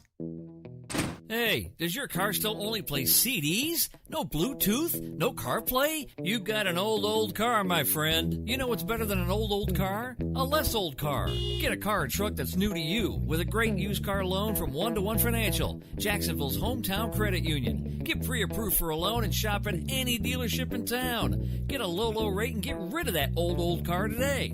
Apply online at 1to1fcu.org. Federally insured by NCUA. there's a new, modern, patient-centered orthopedic practice in Jacksonville. We believe that the patient pays money for a doctor and should be seen by a doctor. Ortho Edge. They're getting the most technologically available medicine there is.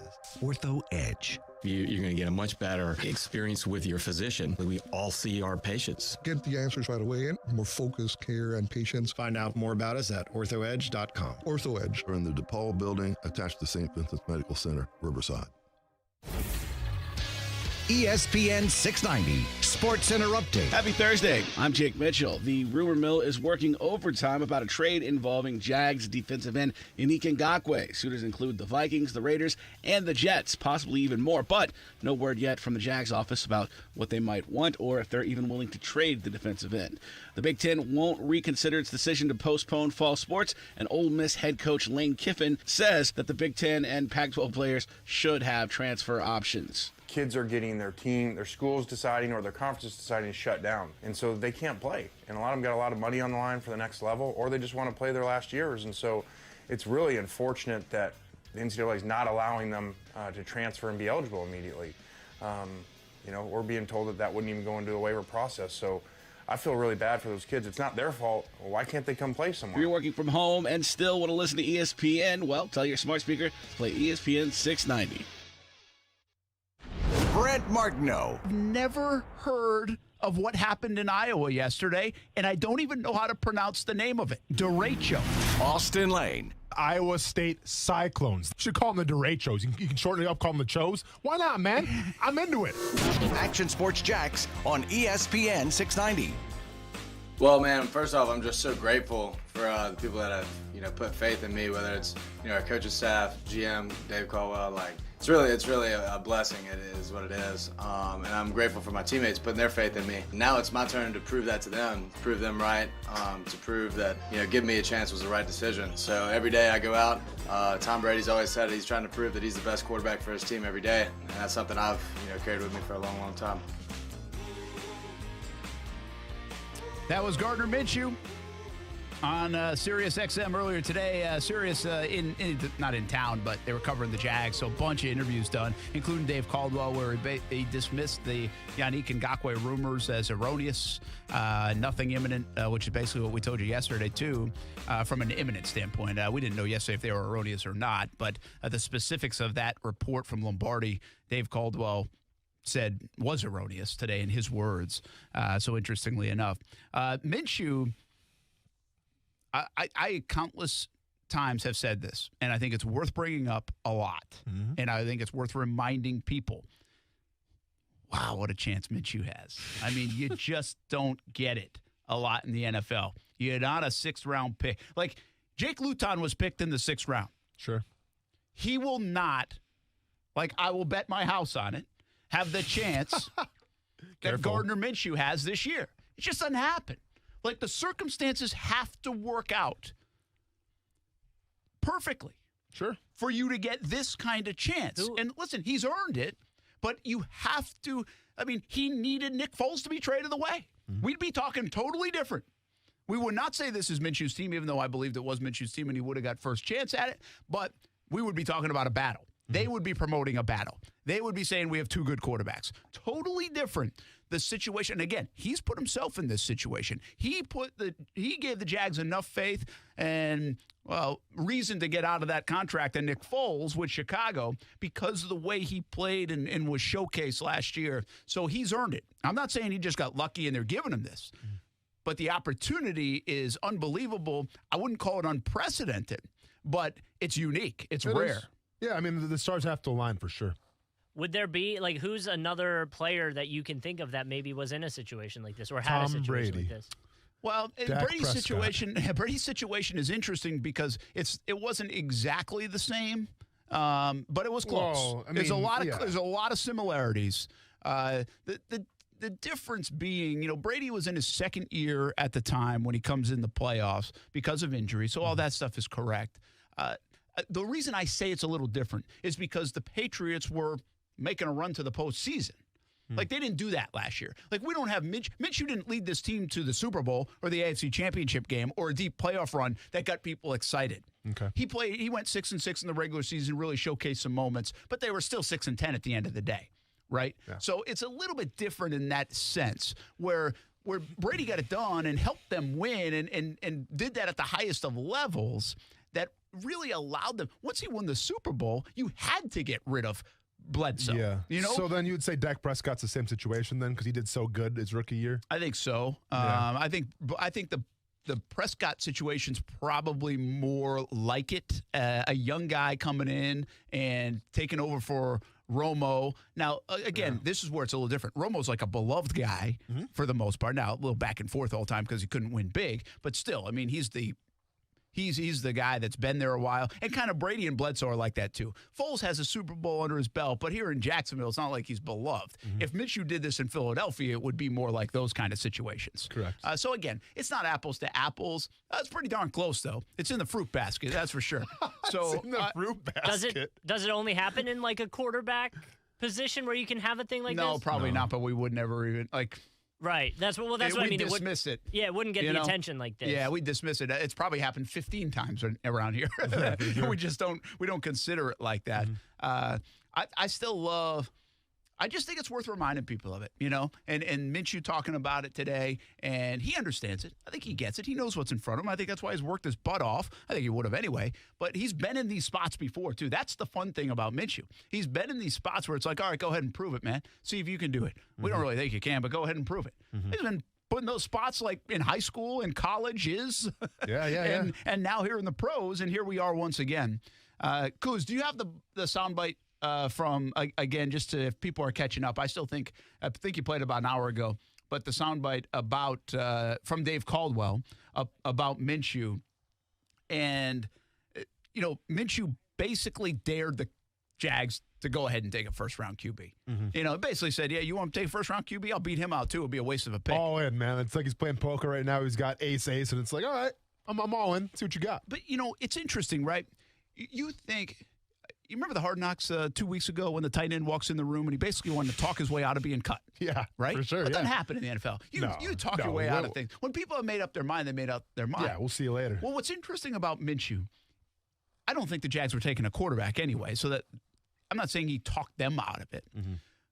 But some of his words have really resonated, I think, with the Jags front office and coaching staff. If you go back to when they interviewed him at the Combine, there's stories Shad Khan has said and Tom Coughlin, I think, had said about how he blew them away in that interview and what he said and all those things. Well, here we are again going into a draft, and I think that's pretty cool, by the way, that Caldwell reached out to him, said, and they had a conversation about it, and this is what Caldwell brought up in the context we're talking about earlier today on Sirius XM. I had a good conversation with him the day before the draft, and I just reached out to him and said, hey, listen, I know there's a lot of rumors that we may or may not be taking a quarterback in the first round. I said, I don't necessarily think you're going to need to worry about that. And he was very point blank. He's like, I'm not worried about it. And if you do, you'll probably regret it in a year from now. Yeah, and again, I said earlier in the show, I heard this story before, and really was told not to say too much about it, but or asked to, and I heard it was a little bit more powerful and blunt than that in Minshew's response, and you can kind of, you can kind of read in between what he might have said, but that's what you love about this guy. Yeah. Right? It is what you love. Well, he relishes this, I think. He relishes the fact that people think they're tanking for Trevor and might have the first pick in next year's draft. No, without a doubt. And keep in mind, though, I mean, I love the attitude. I love the verbiage. But you know where I come from? I come from the school of you can talk about it, but you got to be about it well. Because I remember one quarterback one time at the draft said, if you don't draft me, I'm going to beat you every single week for like the next 15 years or something like that. That's what he said. Do you know who that quarterback was? I think the exact quote is, if you don't draft me, I'm going to beat your team for the next 15 years to come. I vaguely remember it. Are you going to say Blaine Gabbert? I'm going to say Blaine Gabbert. Well, because my point is, I vaguely remember it, but I think about 15 quarterbacks have probably said it now. No, I mean, sure, who hasn't said it? Yeah. Right? And that's what you want. You want that mentality. Yep. But and listen, I'm not calling Gardner Minshew Blaine Gabbert by any means, but I'm just saying attitude's one thing, but you gotta prove it. Yeah, you gotta still have show to do it. And listen, and it happens at all levels. Maurice Jones-Drew wore number 32 because everybody passed on him. Sure. Right? Yeah. So guys are always motivated by that stuff. They talk the talk, but you're right. You got to walk the walk. I guess the point of my conversation is it's just a reminder. And if you listen to our show, I've brought this up before, but I think it's worth reminding people that the opportunity he has to walk the walk this year. And what it could have been is a competition with Nick Foles. It could be Nick Foles outplaying him. Instead, this is his team. He had 4 quarterbacks in camp. 4. And it's his team. Mm-hmm. They've got, by the way, a veteran guy who once, I think, got paid $15 million a year in Mike Glennon. And they have Josh Dobbs, who's a smart guy, who's been around the league. And then they draft a guy, and there's no question. Nobody even sniffs around that there's a battle going on or anything else. This is his team. Yep. So the opportunity, I think we just got to remind you of it sometimes. And when you listen to Gardner Minshew talk about it, he knows it. Now you got to go get the job done. And one other thought about Jags today, like the practice we talked earlier with Marcel, there's a lot of talk about today's practice. I just retweeted Logan Bowles, who's one of the photographers for the Jags. Yeah, I remember. I know him. And he shows, go check out his Twitter or the one I retweeted, and it's all these shots of receivers making plays today. Yeah. I mean, that kind of sums up what you heard out of practice today is all these receivers. Well, it is crystal clear now that this guy throws a good deep ball. He did it last year in games. The metrics were good. The analytics were good on it. And if you watch some of the highlights in practice, if you watch practice, and again, I understand you can't as fans, but we are, and there's consistency in that. He can throw it down the field. The interesting dynamic, first of all, I love that. I mean, that's awesome that you can win with the deep ball, the home run ball. I mean, that's what we love. I mean, that's why we love football, so you can see more of that. And heck, again, I think they have a chance to make this offense a little different than we've seen over the last dozen years because many times Blaine Gabbert and others played in a box that was about 12 yards deep, and that's it. What's interesting to me is the dynamic between that West Coast principled offense of Jay Gruden, get the ball out of your hands quick, and when will they take the shots deep and take advantage of, obviously, a skill set that he has in throwing that deep ball, and some guys that can go chase the deep ball. Yeah, I mean, it all works hand in hand, right? And I think Gruden the past couple of years, when he's been at the helm of offenses, it's been the quarterback-friendly offense. It's been those short passes, short to intermediate passes, but it keeps the quarterback upright, keeps the quarterback safe. Obviously, talk about Gardner Minshew and his playing style. It's controlled chaos, right? Like where he's on the edge of, whoa, what are you doing, man? And okay, that was a genius play. So to me, what Jay Gruden can do is he has to balance both things, right? Like you can't put the reins, you can't taper off Gardner Minshew. You have to let him be who he is. And I think Gardner Minshew, more than anything, he's that gunslinger, right? He's that guy that's going to try to make every single play happen a la Brett Favre. And I think that's great to have. Now, obviously, it can lead to turnovers and fumbles and things like that. But that's where Gruden's got to come in and help him out. But you can't cap him. You can't put a governor on him. I mean, Gardner Minshew's like that '69 Camaro. Not even street legal right now because you're running NOS through it. Just let it go, let it have fun, and kind of reel it in when you have to. But you have to let him be Gardner Minshew. Yeah, and it'll be a great balance, right? It'll be really interesting to see how this offense works. And I think it was James O'Shaughnessy yesterday that said, yeah, it's got tendencies and principles of that West Coast, but it's not completely the West Coast. It's morphed over time, which isn't surprising. But I guess I want to see what's morphed. I want to see the wrinkles. I always like to see the wrinkles. Hopefully the Jaguars will be in position to use them. All right, coming up tomorrow night on CBS 47, 8 o'clock. We're starting to show, instead of preseason games, which, by the way, might be the biggest win of all time, that we're showing these games instead of preseason games. But even though I would like to see some of these Jags in action right now. Sure. Pittsburgh and the Jags. Jags beat them twice up there in the same season. The second one, 45-42 in the divisional round, on their way to the AFC Championship game. When I say that, when you think back to that game, what jumps out? Yeah. To you, one of the best wins in Jags history and certainly one of the best wins in recent memory. I remember going into this game, and obviously I was a fan. I wasn't covering it, but I was a fan of the Jaguars. I remember going into the game thinking, like, I got a bad feeling, right? Because it's always hard to beat a team twice in a year. Usually the advantage goes, especially if that's not in your division, the advantage goes to the team that lost the first time just because, well, now they figured out how to beat you. And I thought, like, man, Pittsburgh's that high-powered offense. You think about it. You got Antonio Brown. Did they have Le'Veon Bell? Was that James Conner? I can't remember that. That was Bell. Yeah, they had Le'Veon Bell. You know, I mean, Ben Roethlisberger firing on all cylinders. So they had that high-powered offense. And I remember thinking, like, the only way the Jaguars are going to be able to win this game is if their defense comes up out of nowhere. But much to my surprise, the offense, you know, kind of took over that game a little bit and kind of put their foot on the map, if you will. So, like, that's what it was, a firefight, you know, and that's the last thing I expected to happen was a firefight with the Pittsburgh Steelers. I expected a tough, gritty game because it had to be. You can't go toe-to-toe with Pittsburgh's firepower. So you got to pray that your defense steps up in big ways. You run Leonard Fournette, you slow the game down a little bit, and hopefully you can edge the clock out. Not what happened at all. It was absolute firepower versus firepower, and the Jaguars came out on top. That's what I take away from that game.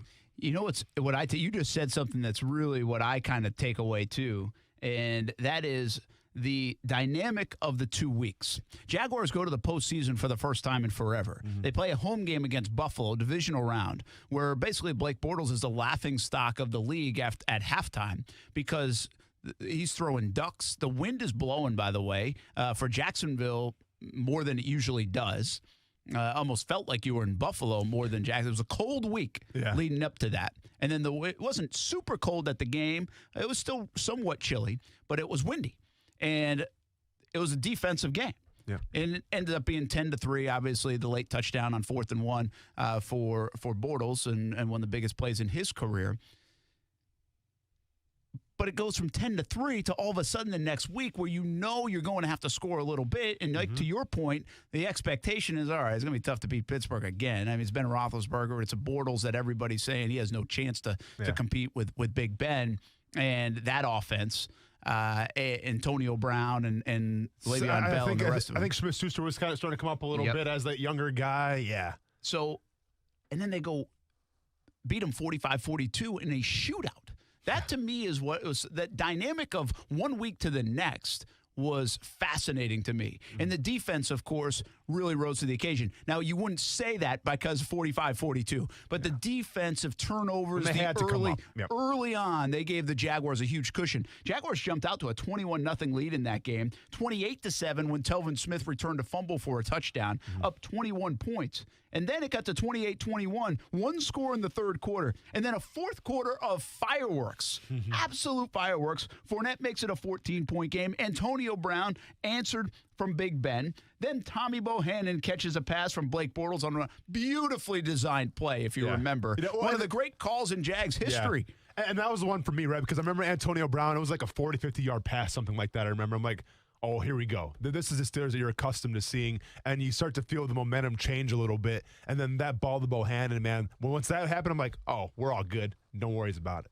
But then it got a little closer once again. Well, yeah, then Le'Veon Bell. But then Josh Lambo puts the game away, essentially, what you think, 45-35. A big kick by Lambo. Once again, it was 45-yard field goal, and it was huge kick. I mean, that's a kick. All the bad momentum the Jaguars usually have, all the bad karma they usually have. They dominate a game. They're only up by a touchdown. You tell me, if you're being super honest with yourself, that you think Lambeau makes that kick in that moment. Especially, by the way, a hard place to make field goals. And he makes a 45-yard kick to make it a 10-point game and essentially put the game away because they scored a late touchdown with like a second to go, and that was it. I remember those last 2 minutes we were down on the field at that time, and it wouldn't end. It just wouldn't end, and you're like, okay. But you kind of knew the Jags had it. At the end of the day, 545 yards for Pittsburgh, almost 400 for the Jags. No turnovers, though, and Pitt had two big ones, including the Telvin Smith return. Yeah. It was a tremendous game. Bortles didn't have to do too much in that one. 214 yards and a score. Fournette over 100 yards, had 3 touchdowns, and all the fantasy numbers went to Pittsburgh, but the win went to the Jags to make it to the AFC Championship game, and one of the great games in Jags history. Yeah, and I remember, going to that next week then against New England where it was like, the Jaguars can win any way. They can put up a lot of points and they play solid defense. So, I remember, because, New England was still the mighty New England that year. And I remember coming out of that game against Pittsburgh, I'm like, the Jaguars are going to the Super Bowl. Because they just showed me you can do it both ways. Blake Bortles can manage a game. Leonard Fournette firing on all cylinders. Their defense is obviously fantastic. You can beat Tom Brady in Foxborough. You can beat Bill Belichick, and guess what? You can do it how you want to do it, and obviously we know how that went down. Well, for the next 6 days, I thought the same thing, and quite frankly, for about 2 hours and 45 minutes on that day, I felt the same way. Because I honestly did think the same thing. I thought they were the better team. I think it proved out they were the better team, for a good chunk of that game. Yeah. And then Tom. Those glory days, Brent. Those good old glory days. Get back there again someday. Yeah. Maybe. Yeah. Maybe your kids will be sending your kid to the first day of school. Maybe, man. Hey, Granddad, what was it like when the Jags went to the AFC Championship? Well, let me tell you. Yeah. By the way, you can see the classic Jags game tomorrow night, 8 o'clock on CBS 47. Send us in your thoughts from that game, if you will. We'll have some fun with it tomorrow night on CBS 47 at 8 o'clock. An hour to go. We'll talk some more football. Plus, the Cheetos poll is revealed next on ESPN 690. Reason number 52 to choose Diamonds Direct over any other jeweler. Only Diamonds Direct gives you a 110% diamond upgrade guarantee. Let us explain. If you buy a diamond at Diamonds Direct today and decide in the future you want to upgrade to a larger diamond, Diamonds Direct will give you 110% of your original purchase price toward the new stone. For example, let's say you bought her a $5,000 diamond last year, but now she wants to upgrade to a $6,000 diamond. Diamonds Direct will give you $5,500 towards the new one. That's 10% more than you paid the first time. Guaranteed appreciation. Whether that first diamond was $3,000 or $30,000, you get 10% more. And unlike other stores who claim to offer diamond upgrades, at Diamonds Direct, there's no fine print and no minimum purchase requirement. It's 10% more, period. Come and discover real value and buy with confidence. Diamonds Direct. Your love, our passion. Off Town Center Parkway, just left of the Hyatt. Official jeweler of the Jaguars.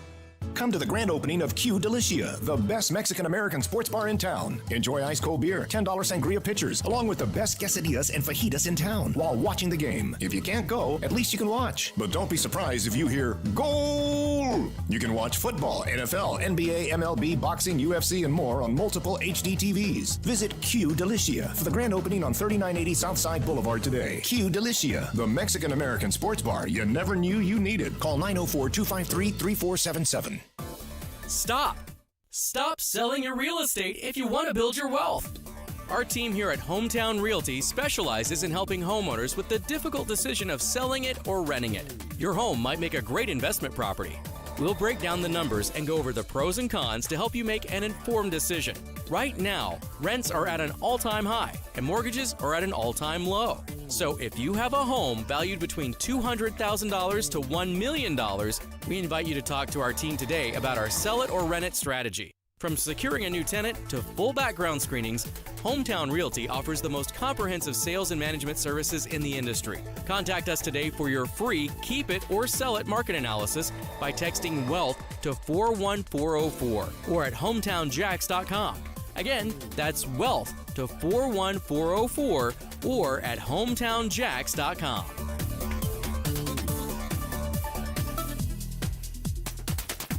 Security experts recommend that if you have a do-it-yourself alarm, don't use their alarm signs or stickers. Why? Because it tells crooks exactly which system you have, and some signals can be jammed with a common garage door opener. Yes, the equipment is built that cheap. It's not been tested by UL Laboratories, and the DIY company selling it has no license. They use a third party. It just doesn't measure up. That's why thousands of business owners and families trust SafeTouch Security. All SafeTouch systems are custom designed for each installation and installed by state-certified technicians and are covered by a lifetime warranty. The SafeTouch two-way communicator provides the fastest possible response time with an 8-second average. All monitoring is done from the SafeTouch 24-hour monitoring center, giving you peace of mind for you and your family. SafeTouch Security has been protecting you and your family like no one else for 35 years. Go to safetouch.com today for a free home consultation. State license number EF0000233. After a car accident, you can feel like you've lost control. I'm Glenn Levine from the law offices of Anajar & Levine. Our team can help you understand your legal options after an accident. We will file your claim and fight for the full compensation you deserve. If you've been involved in a car accident, call the law offices of Anajar & Levine at 904-600-4000.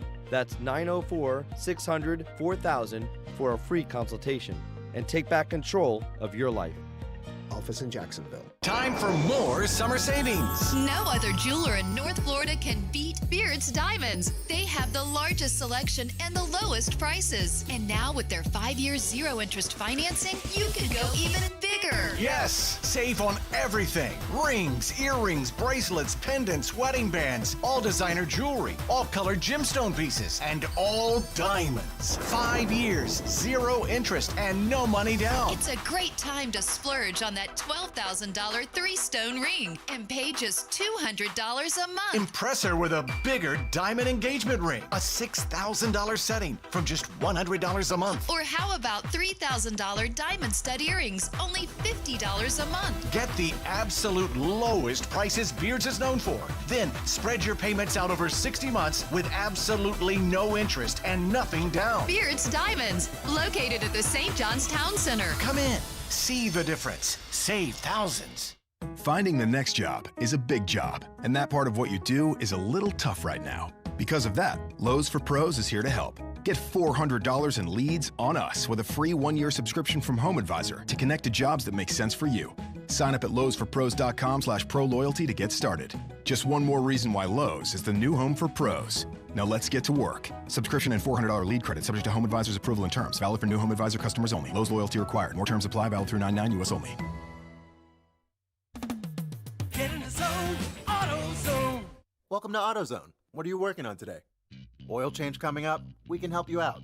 Right now, you can get 5 quarts of Pennzoil high mileage motor oil and an STP oil filter for just $27.99. And if you need it fast, we can help you get it fast. Whether it's at home with our next day delivery or in store and curbside with our free same day pickup. The choice is yours. Getting the job done just got easier. Restrictions and details at AutoZone.com. Get in the zone, AutoZone. As you get back to business, small things can make a big difference. Like marking safe distances with floor tape and posting reminders to wash hands. As always, Grainger is here to help, offering supplies and solutions for every industry.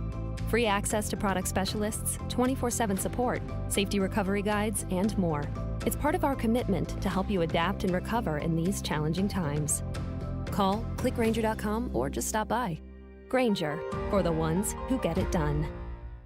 Hi, I'm Nathan from Gordon Chevy in Orange Park. I don't know about you, but I just want to get in the car and drive somewhere. Windows down, radio playing, exploring some 2-lane back roads. It's like a mini vacation. So I say, get in your new Chevy and go. Huh? You don't have a new Chevy? Well, we can fix that, like a new Equinox. Right now, the factory says take 15% off, but we can do up to 5 better. That's right, up to 20% off, or choose a discount and 0% for up to 84 months. Only at Gordon Chevy in Orange Park or GordonChevy.com. Chevy, find new roads. Hey everyone, this is Brett Martineau from Action Sports Jax on ESPN 690. Hope you catch the show Monday through Friday from 3 p.m. to 6 p.m. on 10 different platforms. But if you missed the show, you missed this. That was Aaron Gordon from the Orlando Magic. Was he driving a Zamboni during that? I Or was believe that they sound from the were, bubble? they were Zamboning the courts. I was like, Coach just said Zambone in the courts. Is that what Zamboni That's the verb of Zamboniing. Sure about that? Subscribe to the podcast and check the show out on Action Sports Jax on ESPN 690. Get the podcast daily. All you have to do is search ESPN 690 in your podcast app. WOKV Jacksonville. Listen live everywhere you go on ESPN690.com. ESPN 690, a Cox Media Group station. This is SportsCenter. I'm Christine Lisi. Busy day in the first round of the NBA playoffs. 4 games today, all on ESPN TV. Thunder leading the Rockets 59-56 third quarter. Houston's James Harden 2 of 10. He's 1 of 8 from three-point range, has just 8 points. Lakers look to bounce back versus the Blazers tonight after a disappointing performance in the Game 1 loss. LA should be able to get a handle on Portland and advance, but may come up short when it comes to a title, in the opinion of former NBA coach Stan Van Gundy. I think they'll prevail in this series because I think their defense is that good, and I think they will get chances in transition. I think the second round against either Houston or Oklahoma City becomes more problematic, and I would be shocked, absolutely shocked, if they could beat the Clippers in a 7-game series. Stan Van Gundy on the Dan Le Batard Show with Stu Gatz. One final Heat connected on a team playoff record, 18 threes, 7 from Duncan Robinson. Miami beat Indiana 109-100 to go up 2-0. More on the NBA when ESPN's Kendrick Perkins joins Janae and Mike Jr. after this update. Brought to you by Cooper Tires. Go with great tires that do what tires should do and cost what tires should cost. Go with the Coopers.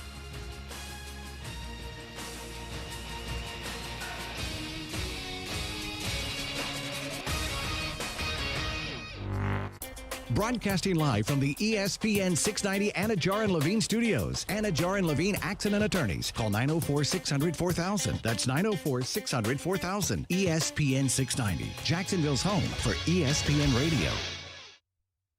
Broadcasting live from the ESPN 690 Anajar and Levine studios. This is Action Sports Jax on ESPN 690 with Brent Martineau and Austin Lane.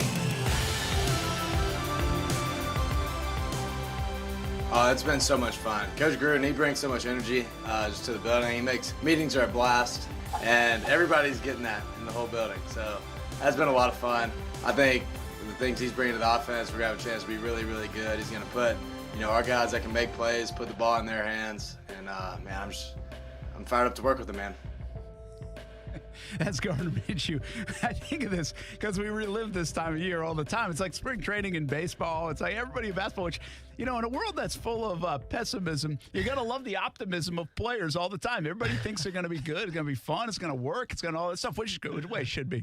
Well, yeah. I mean, listen, no one ever in training camp, hey, how's it going to turn out this season? We suck. We're not going to win anything. But that's what I was kind of laughing at with at myself, really. I was like, that day that we get that, right? Yeah. That day that we get it from somebody like, I don't know, we're going to be awful. It's going to be bad. But why it don't would be celebrated for the honesty? Oh, it'd be unbelievable. It'd be a star. Yeah. I had to find a way to get that mentality because, this week I've been to the driving range twice, right? And when I go up to that first tee on Sunday when I'm playing again, I'm thinking in my head, oh, I'm so bad at this. There's no way this isn't going in the water. Let's get it. Bring golf talk. Let's go. You guys can have that a little bit. Hey, golf talk. Tiger I'll just Woods. watch the Rockets and Tiger Thunder. Woods, 3 under par today. The FedEx Cup playoffs begin. So a nice little round for Tiger. Nice. Just like to see him advance so we can play more. What place is that good Switch for right putters. now? I don't even know. Okay. Let's see. You kind of slacking on your Tiger Woods. Well, listen, man, I'm trying not to get too crazy in the opening round and just like to not shoot ourselves out of the tournament. That's the way we talk. I got you. That's the way we talk with Tiger. Your guy, Tommy Fleetwood, in the lead. Yeah, expect nothing less from Tommy. I went a trio at 7 under. Dominating as usual. I like it, Tommy. Come on, I need more of a scoreboard than that. Just don't give me the top 5 guys here. Let's go. Come on. My computer's been acting a little funny. Oh, yeah? I think the RAM is down on it. Oh, yeah? It's been shutting down Twitter. Maybe I'm got a shutting bad down RAM? Twitter. Got a bad RAM? Got a virus on there? I don't think so. Maybe I got too many things open. It's working too hard. Well, I mean, it's probably working too hard, man. The amount of emails that come through that thing on a daily basis is definitely working way too hard. Much as I tweet. Yep. Louis Oosthuizen in 6 under. A bunch of guys 6 under. 5 under. 5 under. A bunch of guys there, too. Ricky Fowler's 4 under. So 4 shots off the lead for Tiger, and I can't scroll down because it's taking up too much RAM. There it is. 3 under is tied for 28th. So that's fine. It's 2020, man. What do you mean you can't scroll down and taking too much RAM? I don't know. I don't go. Get an upgrade. Yeah, Man. I don't know what's going on. This isn't even that old of a computer. I don't know what's going on. Yeah. I have a lot of stuff living on the cloud on here, like from picture and video standpoint. Shouldn't that make it work faster? No, it should, but I feel like sometimes like it gets off the cloud and puts it on the computer, so it slows it down. Like maybe there's a glitch in the cloud system. I don't know. So you're saying it's a thundercloud, not a... Thundercloud, very good. There's some lightning. Boom. Yeah, I'll be here all week. Nailed it. So anyway, Tiger Woods, 3 under par, 28th, and 4 shots off the lead. I like where he sits. Cool. After round number 1. They're in the FedEx Cup playoffs. Brent Martineau, Austin Lane, Coos, back here on a Thursday edition of Action Sports Jax on ESPN 690. Right after the show, hustling down to the stadium. Got a little Jaguars All Access tonight, and later, that's at 7 on Fox 30. And then later tonight, on CBS 47 and Fox 30 at 11:15. It's First and 10 training camp. We are locked and loaded for your viewing pleasure. Make sure you check it out, CBS 47 and Fox 30 for your listening pleasure and sometimes viewing pleasure here on Facebook, YouTube, and Twitter on Action Sports Jax on ESPN 690. We continue to talk some sports about the Jags. Also, a little NBA playoffs on the horizon. Before we get to that, though, big story over the last 24 hours, and let's not ignore it. Tom Brenneman, Cincinnati Reds announcer. Yeah. Mike is hot. Yeah. And also, by the way, this guy's a big-time announcer for a long time of the Cincinnati Reds, but also now does Fox NFL games. and he is not going to do that this year. He's been suspended by the Reds for anti-gay comments last night. We won't repeat what was said. By now you might have seen it. I guess the simple question is this, man, because where do you stand? We've talked about these things before on second chances versus being canceled. Yeah. It's interesting on Cincinnati Reds that they said, I saw this, I think, on MLB Network. There was a statement, we have a zero tolerance policy. By the way, one of the all-time strangest apologies ever by Tom Brenneman when he was allowed to actually come back on and say an apology before he exited the booth. And during his apology, Nick Castellanos hit a home run during the apology. Yeah. It was one of the most bizarre scenes ever. And he even in his apology kind of indicated, I might not have a job. I really don't expect to have a job. The writing was on the wall, as they say. So I guess simply that. Cancel culture that does exist, or sometimes you do things that you don't deserve a second chance. With his comments last night, where do you sit? So here's where I stand on it right now. How long has he been in the? He's been in the business for a long time. Long time, man. Yeah, so we're talking about probably some 35 years. 35 years. Okay. And it's your job to explain what is happening on the field. You're giving the home audience, the audio of what's happening. And that's been your job for a very, very long time. And you know what? You're probably dang good at what you do because you got the experience. Props to you for doing that. And usually if it's a mistake, usually if it's an accident, I could be the first one to say, you know what? This guy deserves a second chance. Okay, like he made a mistake. He made an accident. We all make mistakes and accidents. Okay, listen. I was relieved of my announcing duties for a high school baseball team because I said a curse word during the live opening thing. And by the way, Brett, I was one of the best high school baseball announcers of all time. All right, like I was the biggest troll. I made it a habit of the away opponents. I would announce their names wrong on purpose. I remember this kid by the name of Mike Rickert.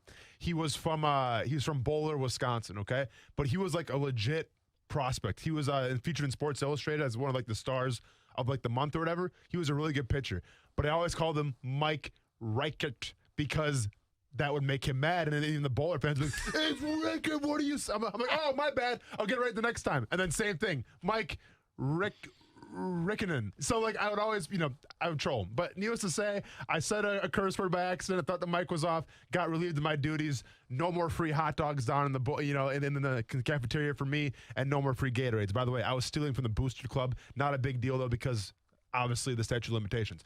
Getting back to the matter at hand though.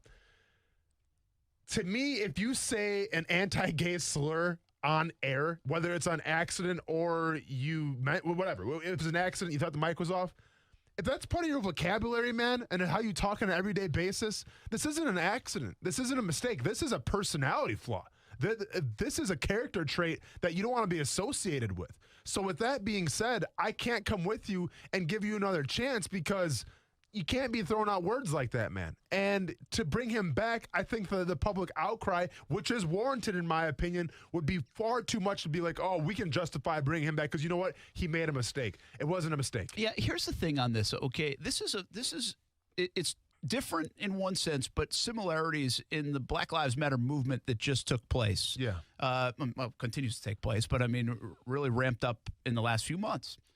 And this, I think, is what, again, this is a white 43-year-old saying, but I think this is what the black population is kind of talking about, and probably what the LGBT population also has been talking about for years and years. If you allow that, if you say it, even by accident, didn't mean it, apologize profusely for it, but end up back on the air in a week or a month even, does it still systematically somewhat say it's okay? Yeah, you paid your dues for it. You were punished for it, but that's done. It's back on the air. So from that standpoint, again, I'm using this instance only, and there are a myriad of instances to be used in this context, but is 3 games enough? Or do we need to take more harsh punishment for people that use this, especially in public like this with Tom Brenneman, to get the point across that it's not okay? You know, like what you just said is, why is that ever being said? Like we were talking a little bit in a break when Marcel was here.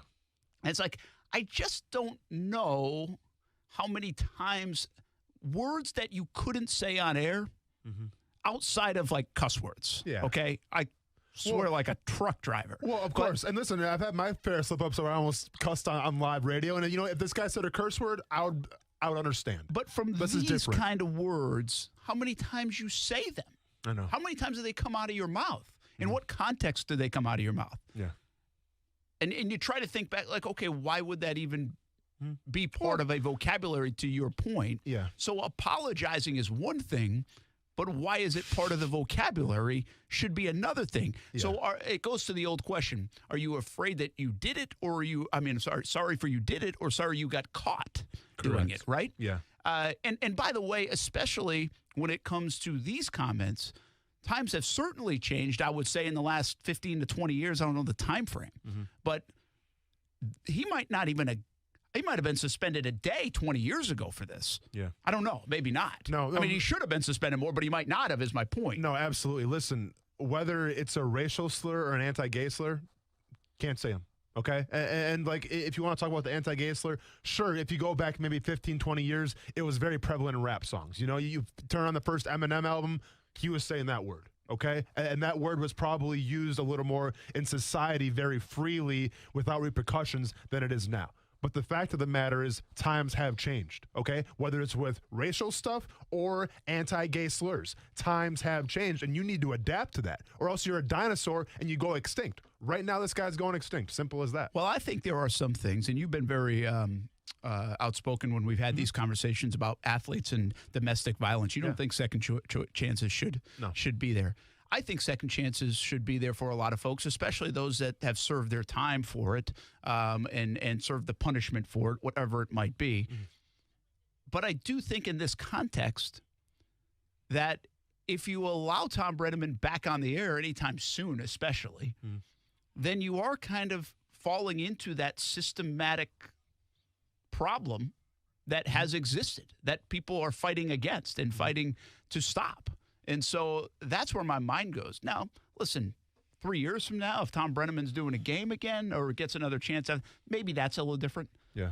I'm just saying a week suspension, a month suspension, it wouldn't be enough for me. I don't think – I think that's how we've got to – unfortunately, Tom Brenneman made himself an example, and we're going to use those examples to not make that acceptable in any way, shape, or form or else. And listen, and this is a great teaching lesson for his peers as well, who he works with, because to be honest, if you use that kind of language when the microphone's supposed to be off, it can't be the first time he said that word. And if he said that word before, that means he said it to other people. Obviously, he's talking to other people in that building, you know, in that environment. And I'm sure it's gone with deaf ears. People just being, oh, that's just, you know, him being him. That's being Tom being Tom. No.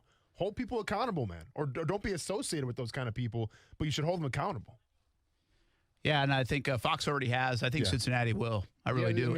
And keep this in mind. This is an important part. Fox is one thing.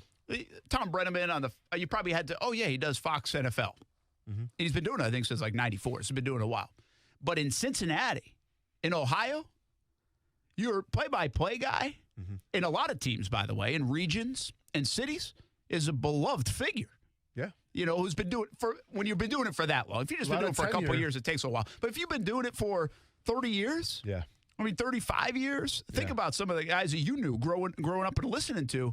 And I'm sure there are a lot of folks in Cincinnati that grew up with Tom Brenneman or have been listening to Tom Brenneman, love Tom Brenneman, and are like, man, well, he should pay his dues, but I don't want him to lose his job because of it. I remember all the good things. Tom. Sure. Well, that might be possible, but I don't think he's going to get out of this. I don't think he's going to recover from this. So my point is being, I know we don't watch the Cincinnati Reds or people don't watch the Cincinnati Reds and people don't listen to Tom Brenneman every night, but it's a big deal.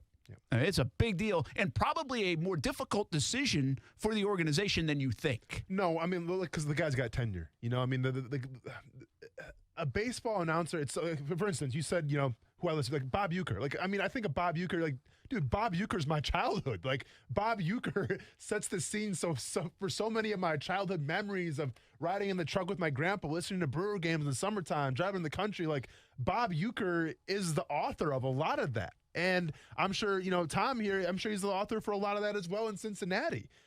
It's just, it's unfortunate that you said what you said. And once again, I understand that second chances should happen, but just to me, it can't happen here. And listen, in cancel culture, all the time we see both sides, right? Where it's like one group goes out of their way, they have their pitchforks, like, get that person out of here. They're done, they're canceled, I never want to see them again. And then you have the counter group where it's like, well, look at you guys doing this, like, at least you should give them another chance, yada, yada, yada. Like, and they always want to give examples.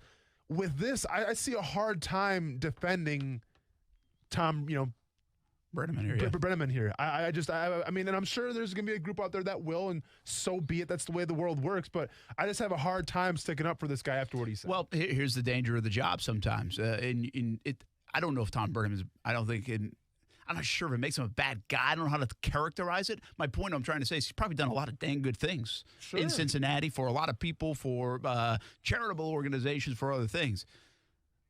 But he made mistakes, probably going to cost him his job. Yeah. And it just takes one sometimes. It makes a mistake. And that, again, in what society is systematically, is what I've said, systematically what people are fighting against, I think he's got to lose his job here. Yeah. I really do. Yeah. And again, I'm a believer in second chances on a lot of different levels. But if you weigh it, I think it's a bad message if he comes back anytime soon. Let's just say that. I'm not saying he should never do a game again in his life. Yeah. But certainly not this year, and probably not anytime in the near future. There's no, listen, heels can be successful a lot of things, but there's no room for a heel like this. There's no room for a baseball broadcaster, announcer to be the heel and to try to generate like a lot of negativity. Like there's no room for that.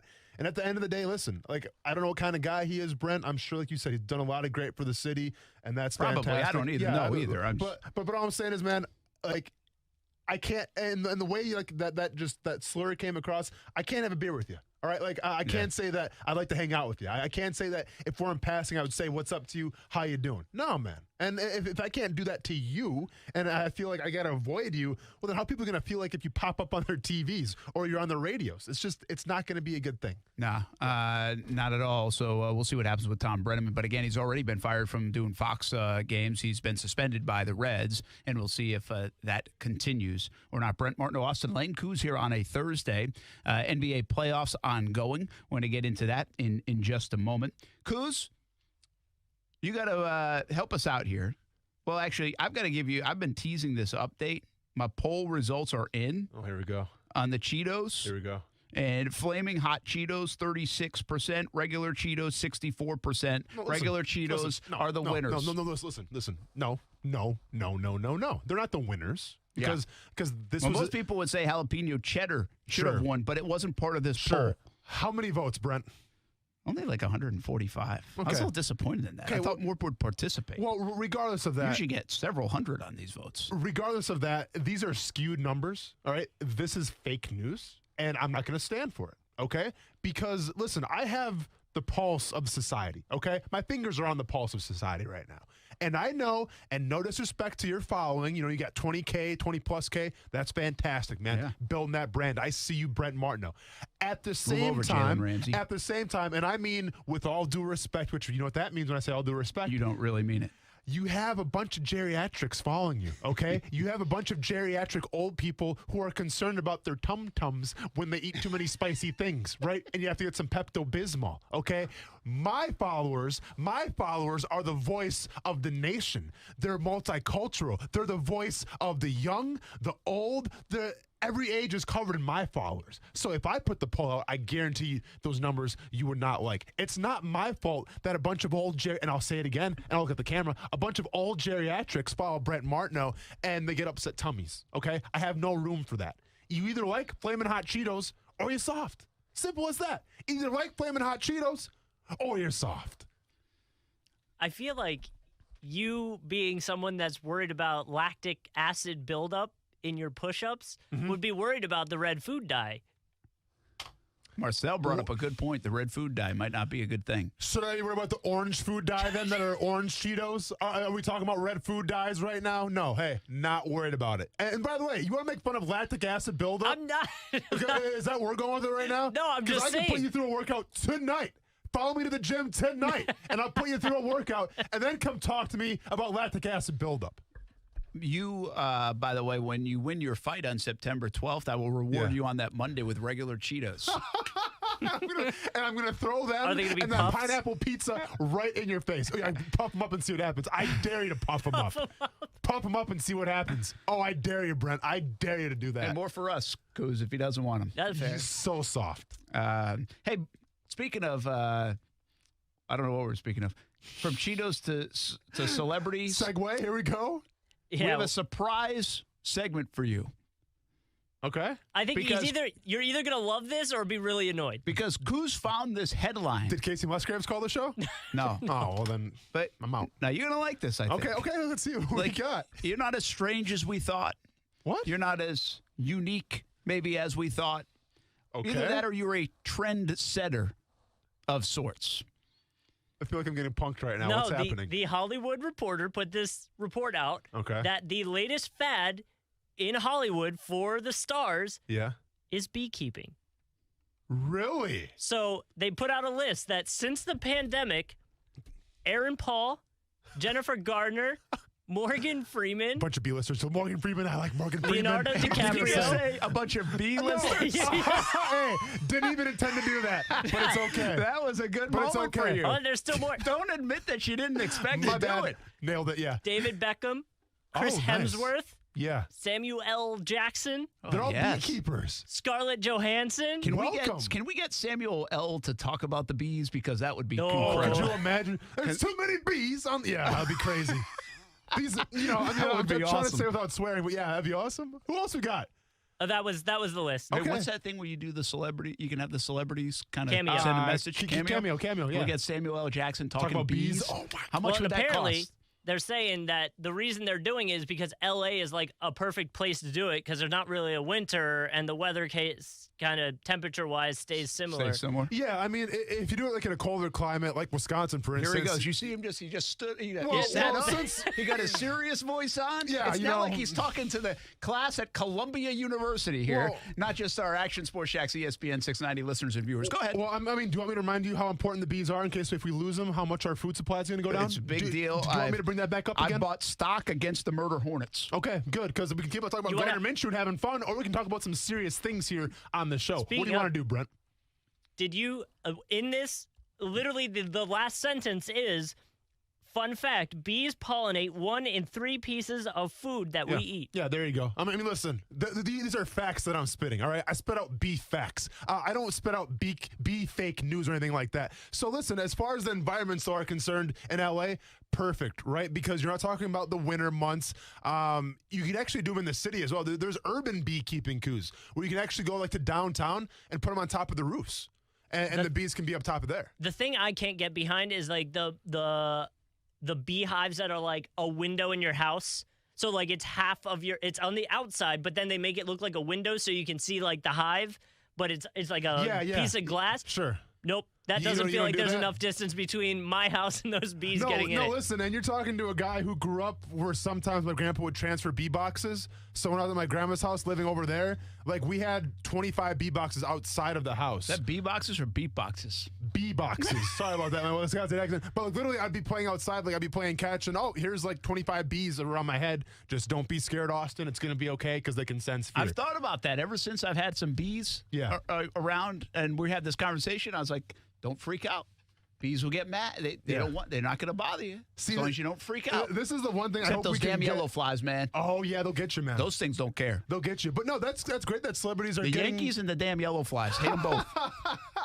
probably the same. Yeah. Same levels, yeah. Except the Yankees got swept today. Yeah, go Tampa. I see you, Tampa. But no, it's great that celebrities are taking part, man. It's actually, I mean, I get it. You can get stung, and that's sketchy, but overall, it's a really cool hobby, and I encourage anybody to try to get into it. I mean, it's a little expensive off the get-go, but as far as like the maintenance and as far as like monitoring it, you kind of just set it and forget it. So it's a pretty cool thing. I like that celebrities are taking part. Don't take this the wrong way, but I'm sorry, Brett. By the way, don't put Aaron Paul in front of Morgan Freeman and Samuel Jackson. I just was reading the list the way they had it. Okay, bunch of B-list. Oh, there you go. Aaron Paul. You haven't watched Breaking Bad, so. Yeah, so there you go. Well, he's a B-lister to you. Yeah. He's pretty high profile now. Jennifer Garner, is that what you said? Jennifer Gardner. Talking about Ben Affleck's side piece. What is she in? A bunch of credit card commercials. I'm not impressed. I was going to say, Capital One play of the day. Oh, so you're impressed? All it takes is a credit card commercial to make her an A-lister? No, she seems really cool, though, honestly. She seems awesome. Yeah. My bad. What were you going to say, though? I cut you off. Well, what I was going to say is Hollywood folks are a little strange. Yeah. Right? Mm-hmm. But is there something to beekeeping? This isn't direct. That was a comment. Hollywood people are kind of strange. But so there's no direct correlation for them beekeeping. In other news, yeah. But what I want to know is there's something therapeutic about beekeeping, almost like yoga-esque or whatever, because otherwise, like Hollywood people don't strike me as folks that want to really do that kind of stuff. They have people to do that kind of stuff for them. Yeah. So I'm wondering if there's some kind of meditation aspect to this. So it's really cool because, like, and listen, I can talk all day about bees, but they are truly fascinating little creatures. They're fascinating insects.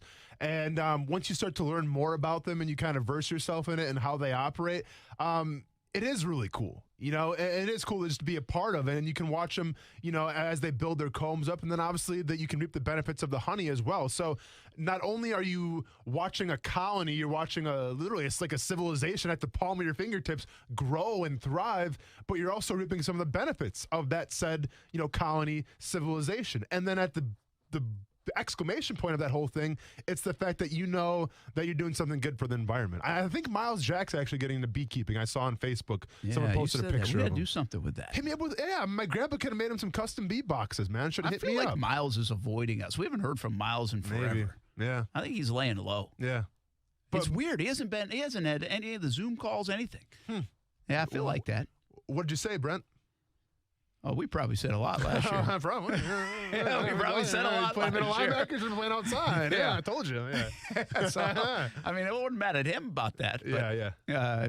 Maybe we said a couple things. But to be fair, though, and getting back to the hipster thing, it is kind of the latest trend for whatever reason. Like beekeeping now, it's like, I don't know. It's like yoga. It's like skinny jeans were 10 years ago. Or maybe like 5 years ago, skinny jeans were big. Whatever. But yeah, it's the new thing. And you know what?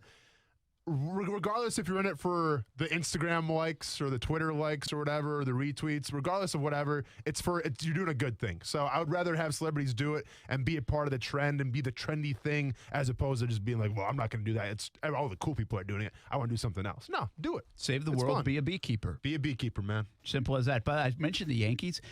Look who's on the injured list for the Yankees. Aaron Judge, Giancarlo Stanton, DJ LeMahieu now on it. Zach Britton, closer, or one of them. Yeah. Now that Chapman's back. Gleyber Torres, James Paxton. I mean, wow. Meanwhile, leadoff player of the year nominee last year, Aaron Hicks, just reaping all the benefits of playing time. Yes, he is. I hope. I don't know. But the Yankees have fallen out of first place. The Rays have won like 12 out of 13, sweep the Yanks, and they're now in first place. Go Rays. Red Sox still stuck in last, but I'm going to enjoy this. It's more about the Yankees not being in first. When we come back... How are the Orioles doing compared to the Red Sox right now, by the way? Orioles have dropped to fourth, but they're still 500, and the Red Sox would take that. They're 5.5 games ahead of the Red Sox. Red Sox are the worst team in baseball. Yeah. They really are. They stink. Sorry about putting I that should out. pitch. I bet. I'm going to see if Ty could go pitch for him. I might do that. Doug Marrone, as happy about his offensive line's growth as Austin is about beekeeping. Next on ESPN 690.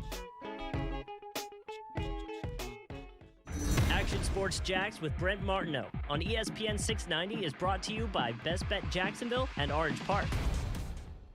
Now, the First Alert forecast on ESPN 690. Tracking some more showers and thunderstorms this afternoon. Locally heavy rain, some frequent lightning, and even some gusty winds in some of these storms, so heads up for that for the evening commute. Temperatures in the 80s, falling overnight to the low 70s. On Friday, partly sunny, some midday and afternoon showers and thunderstorms. We'll see highs back to the upper 80s. Some afternoon storms return again on Saturday with highs near 90. With your first alert forecast, I'm Action News Jax meteorologist Garrett Beaton. The Weather Center is brought to you by Beards Diamonds, where for a limited time, you can get 5 years, 0 interest financing.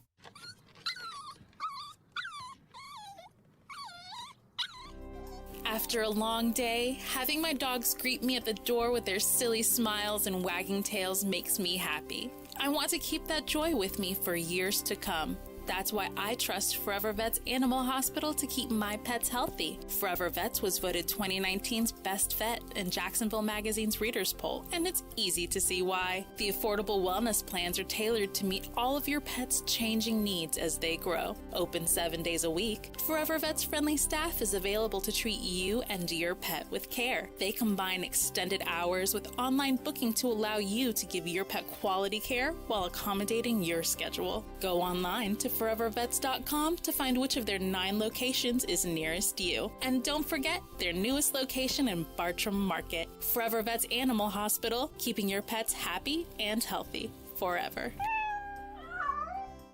You hear all the time about Diamonds Direct's prices and selection and warranties. All true, and all good reasons to give us a visit.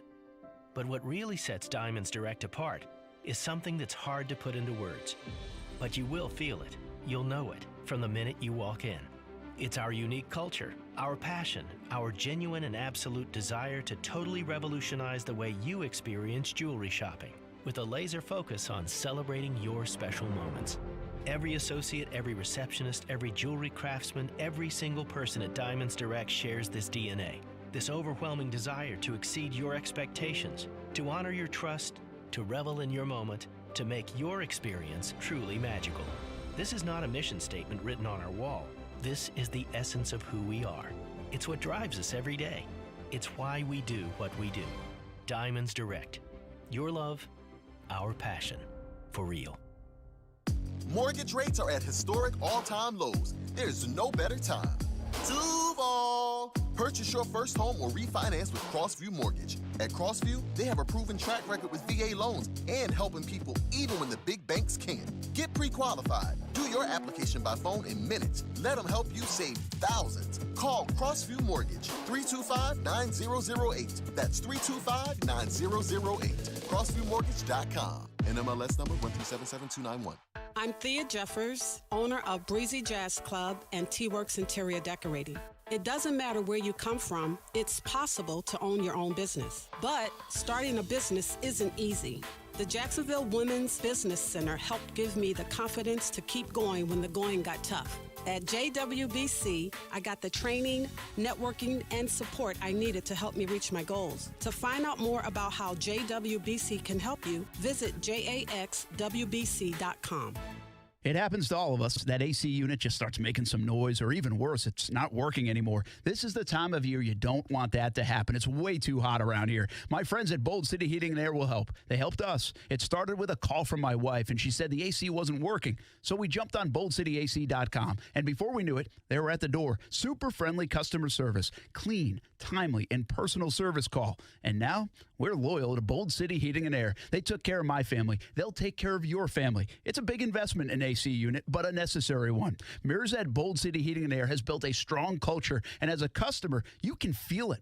We felt it. The easiest way to start the relationship with an AC company you can trust is to go to boldcityac.com. Have Bold City Heating and Air check out your AC. Right now, it's $25 off and annual maintenance. Bold City will thoroughly service, clean, and test your system to ensure it's working efficiently. Good peace of mind at the very least. Visit boldcityac.com. Be bold and beat the heat at boldcityac.com. Let's say you have ED, male impotence, or maybe you suffer from PE and can't satisfy your partner. If you have either or both of these embarrassing conditions, Prime Men's Medical Center has the solution. Meet Dr. Rabinski, a specialist in men's health. If you're experiencing ED or PE, Prime Men's Medical Center has custom blended medications designed just for you. There's no pain and no surgery. If you have diabetes, high blood pressure, or prostate issues, not a problem. If Viagra, Cialis, or Levitra have let you down, Prime Men's Medical Center has patients lasting 30, 60, 90 minutes or longer.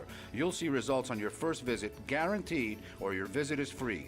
And best of all, it's affordable. For a private consultation with our highly skilled physicians, call 904-206-8105.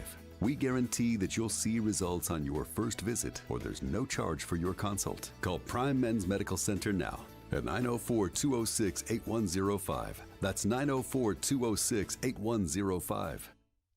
Let's take a minute and talk about your health, your good health. We can't take it for granted, and CGC Water would like to help. It's important to have clean, purified water in your home for your good health. CGC offers no contact sales and service appointments, and they've taken all the necessary precautions while in your home. Kinetico systems from CGC Water remove up to 99% of the contaminants. Now that's taking care of your health. This month, get 50% off a K5 reverse osmosis system with the purchase of a Kinetico Premier Softener. No more filling the landfills with plastic from expensive bottled water. Instead, fill up on cleaner, safer water from CGC Water. We love it at our house. You can have it at your house. Get the peace of mind knowing your family is drinking great tasting, purified, safe water. Kinetico features Premier Softeners, non-electric, twin tanks that are super efficient and use less salt. Financing available with approved credit. Call 904-552-1242 or visit cgcwater.com. CGC Water Treatment, your local independent Kinetico dealer, servicing North Florida and Southeast Georgia. As you get back to business, small things can make a big difference, like marking safe distances with floor tape and posting reminders to wash hands. As always, Grainger is here to help, offering supplies and solutions for every industry. Free access to product specialists, 24/7 support, safety recovery guides, and more. It's part of our commitment to help you adapt and recover in these challenging times.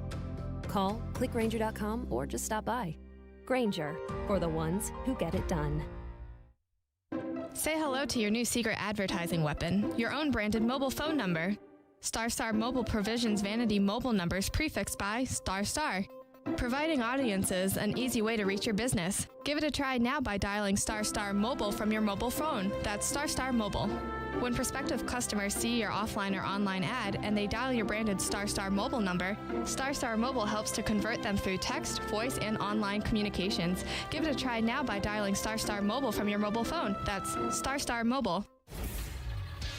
ESPN 690 Sports Center Update. Happy Thursday. I'm Jake Mitchell. The rumor mill is working overtime about a trade involving Jags defensive end Yannick Ngakoue. Suitors include the Vikings, the Raiders, and the Jets, possibly even more, but no word yet from the Jags office about what they might want or if they're even willing to trade the defensive end.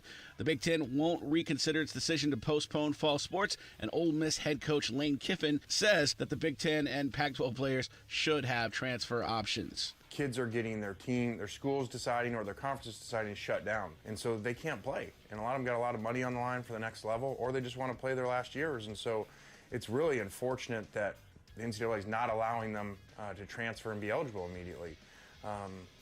We're being told that that wouldn't even go into the waiver process. So I feel really bad for those kids. It's not their fault. Why can't they come play somewhere? If you're working from home and still want to listen to ESPN, well, tell your smart speaker to play ESPN 690.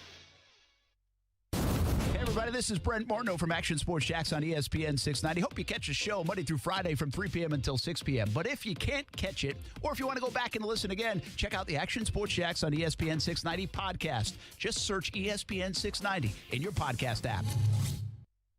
Brent Martineau. But we could really take this show off the rails if we wanted to go all like half politics, half sports. Austin Lane. I mean, have you been on Twitter lately? Do you want extra $100,000? Do you want a scholarship? Let's go politics when we get back here. Action Sports Jax on ESPN 690. Somewhere along the line between whatever happened after the season till now, that group has changed in a positive way. I think that group, from what I've seen, that group is stronger. So they're a little bit more powerful now, or more powerful now, like on sleds and things of that nature. I was surprised to see how athletic, they seem more athletic. I've seen a lot of improvement technically. I think we had guys that were injured, like Cam, coming back and just trying to survive and technically, but now technically, I see us, continuing to get better, continue to stress that, which I think is going to help us. So I'm not ready to anoint this group. I'm extremely happy with the way they're working, the way they're preparing, and right now in their progression. That's about as excited as Doug Marrone gets, especially coming off Monday. And that was about the offensive line. I mean, it's pretty good. Like, he cautions everybody. He's like, let's not get carried away. But these guys are doing good things. We see good things. And there's a long way to get to the season and see what happens. But he's seeing on the practice field what he's been preaching in the offseason, and that is they think this group is better than you think it is. And so that's a good sign. I want to ask you that as we wrap up here on a Thursday. Action Sports Jax on ESPN 690. Brent Martin, Austin Lane, Coos. Thanks for talking with us on the beatkeeping. Yeah, man. And now we go back to football and the offensive line, which obviously is a critical part of this. I think if the Jags expect to or can be better than people think, it will be Minshew and the offensive line that helps carry that narrative, because the offense is going to be the better part of this football team. I haven't said that in a long time. Special teams might still be the best. We've said that before. Yeah. But offense is going to carry more than the defense is. That has been a that's been a change, a roster shuffle that indicates if you had to pick a better side of the ball, it would no doubt, in my opinion, be the offense.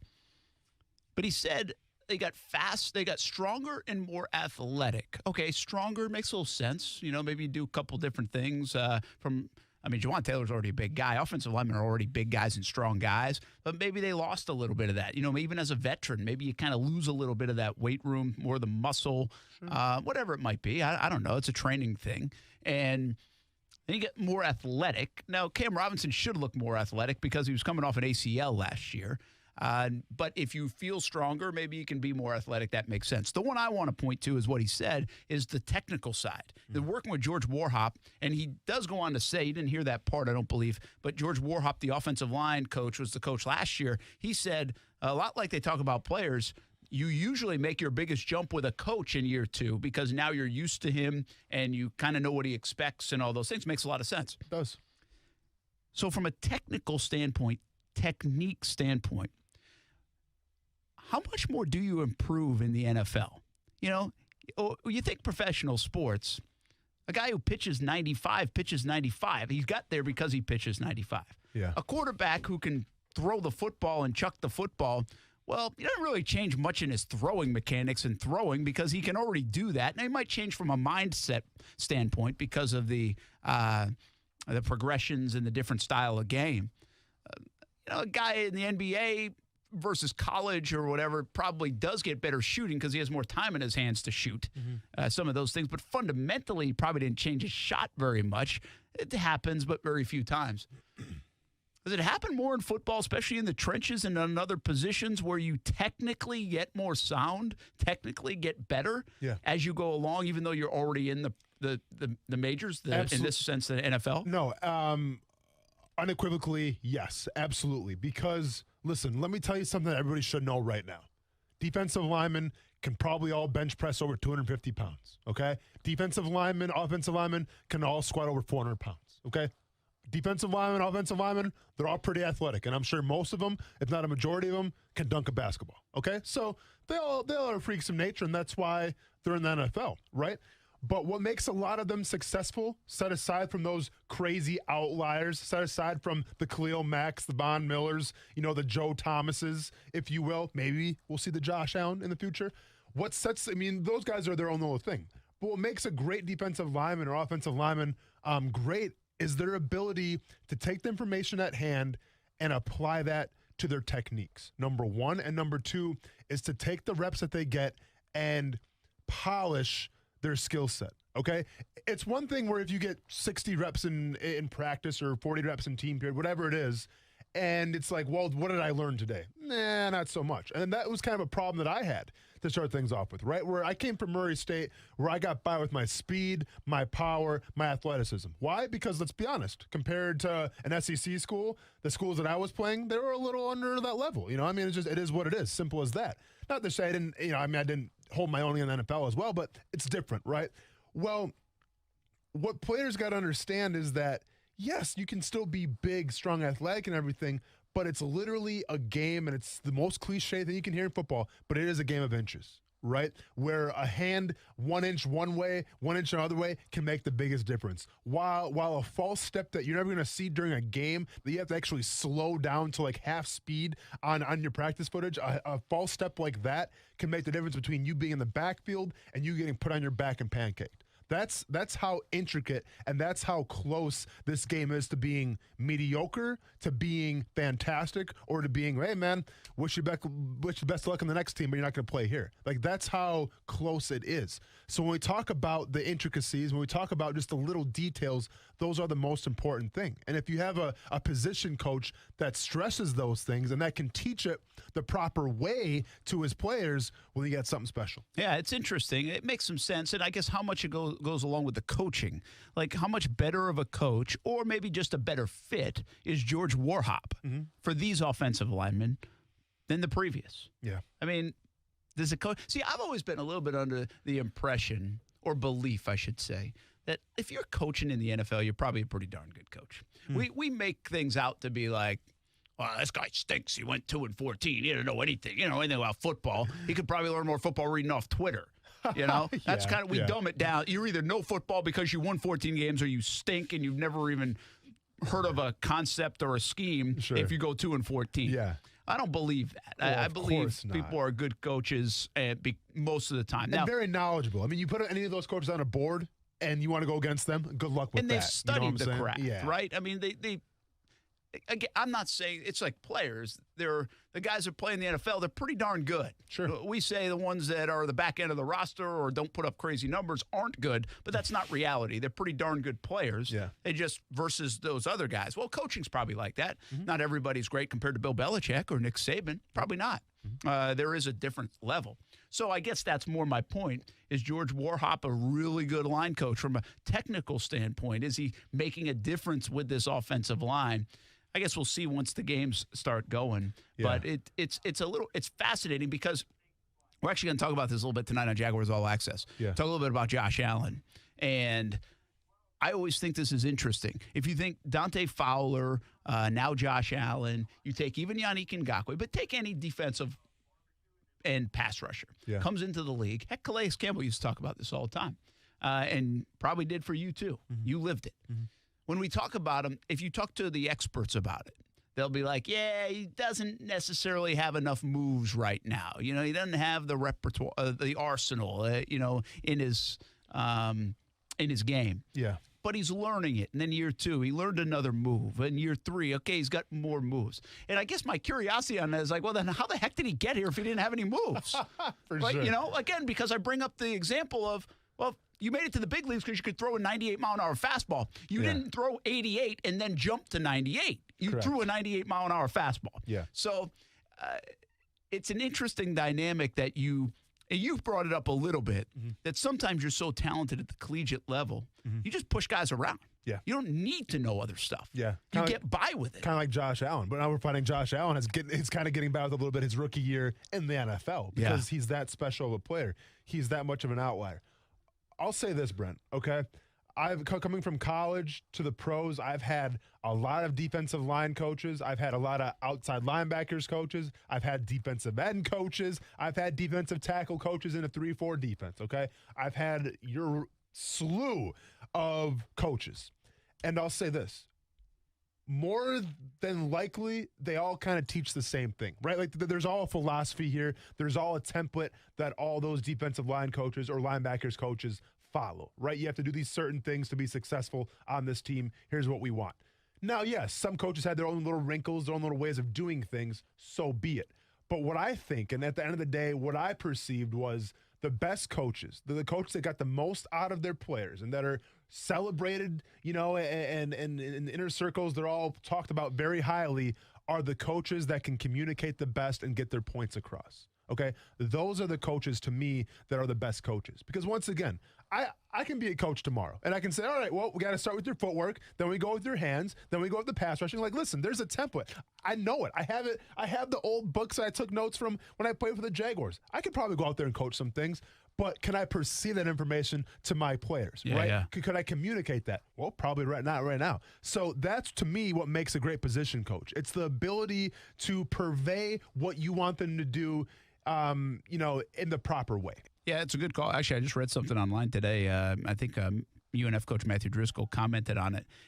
Now I can't remember whose tweet he commented on, but it said something about coaching and using not big words, essentially, simple words. And then I think Driscoll ended up commenting, he used to be told, and I think he was referring to Larry Shiat, a longtime coach, and said he used to say one-syllable words is the best way to communicate. And I was like, oh, that's interesting. Yeah. And that's probably true in teaching, coaching, all these things, Be clear, be concise, be quick with it. Don't confuse it. Make it simple.